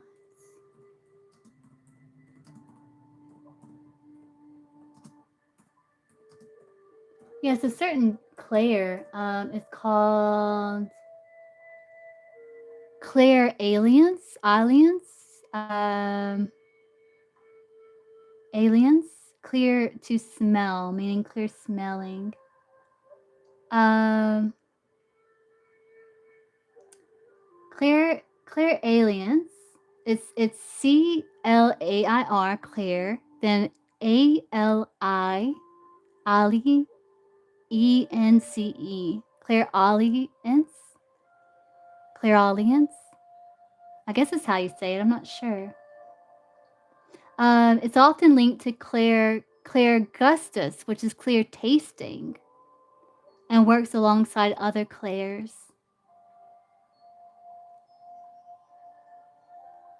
Yeah, with clear audience, you may suddenly smell of cologne or tobacco from a passed on loved one, flowers, smoke, sulfur, incense.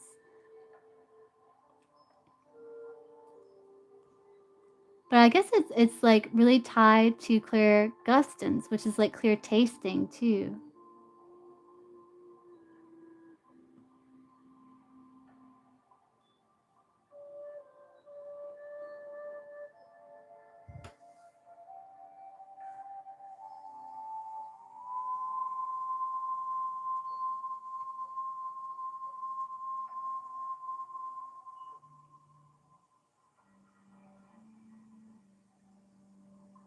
Oh yeah.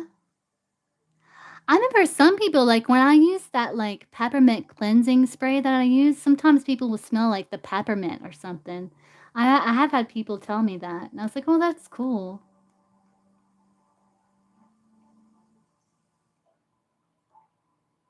Oh yeah, that's cool, Willow.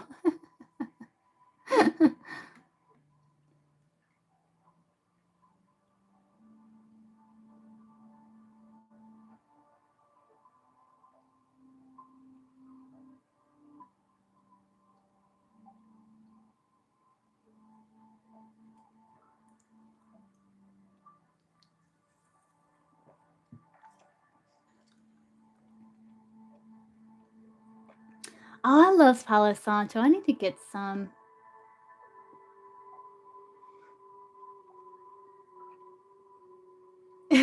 Awesome, Willow. I had a feeling that you would start smelling it when I mentioned that too. But this clear smelling, it says,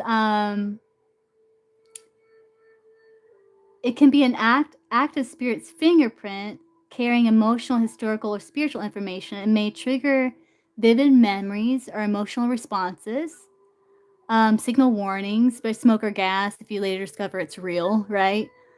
Indicate this presence of spirits, guides, or sacred energy.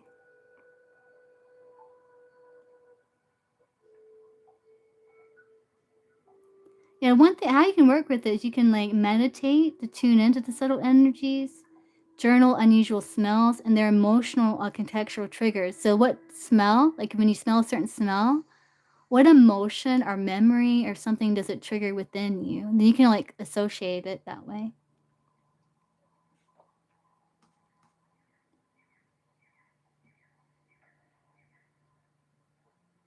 Like, I wonder if it could work like if you're sitting there and all of a sudden you smell the beach.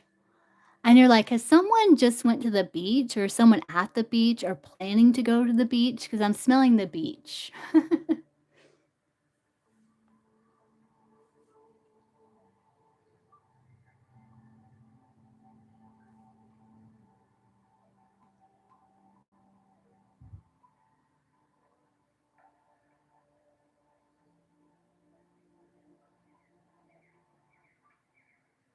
Oh, that's interesting, Mia.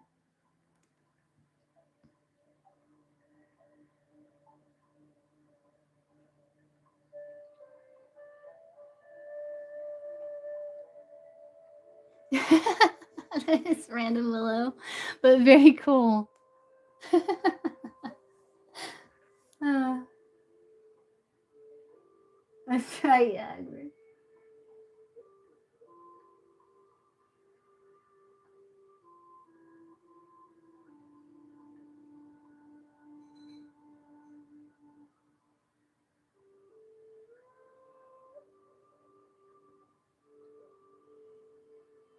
You know, and you saying that, Willow, like, triggered this memory of a certain art teacher I had. Like, I think she was like, she's definitely in tune with something.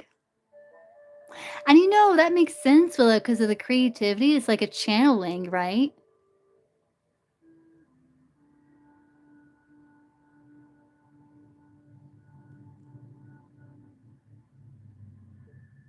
Yeah. I remember one time in school, I had these science teachers, and one of them like got us to make these clothes hangers and like stretch them out like that, where it's like a diamond, and put like the cellophane around it, and put our zodiac sign and symbol on it. And I don't know if that would fly today at school, but I remember that. That's when I found out I was a Cancer.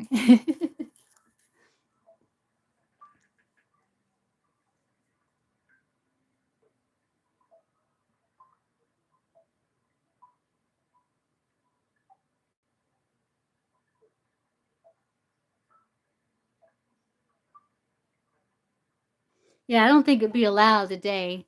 And those teachers, like, eventually, like, they, a few years ago, like, years ago, actually now, they were forced to retire because, like, the school didn't approve of their teaching, um, practices. But they were the coolest teachers. They were married, and they were both science teachers, Mr. and Mrs. Vile.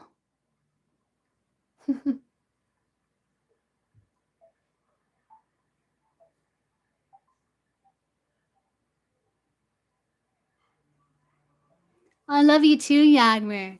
Yeah, I'm about to hop off too, I think I got some presents in there. I still have to like see what they are.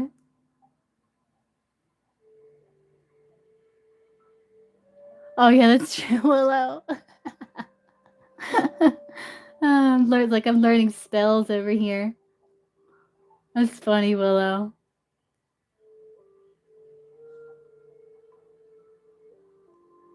Oh, thank you, Yagmer.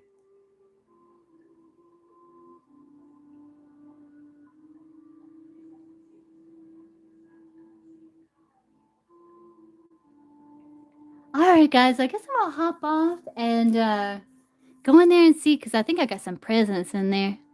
Go in there and see what that is, and I'll be doing another live later. And, hey, guys.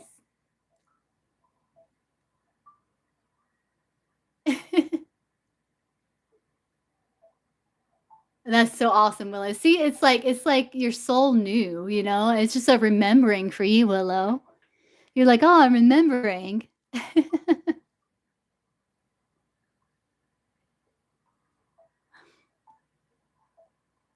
Alright, me actually, my mom's making, like, me some blueberry muffins. I was like, "I love that, that sounds good."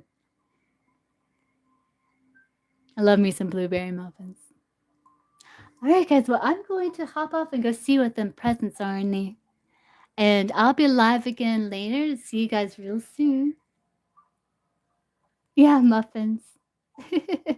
That's right, Willow, it's like you were just remembering, you're like, "Oh, yeah."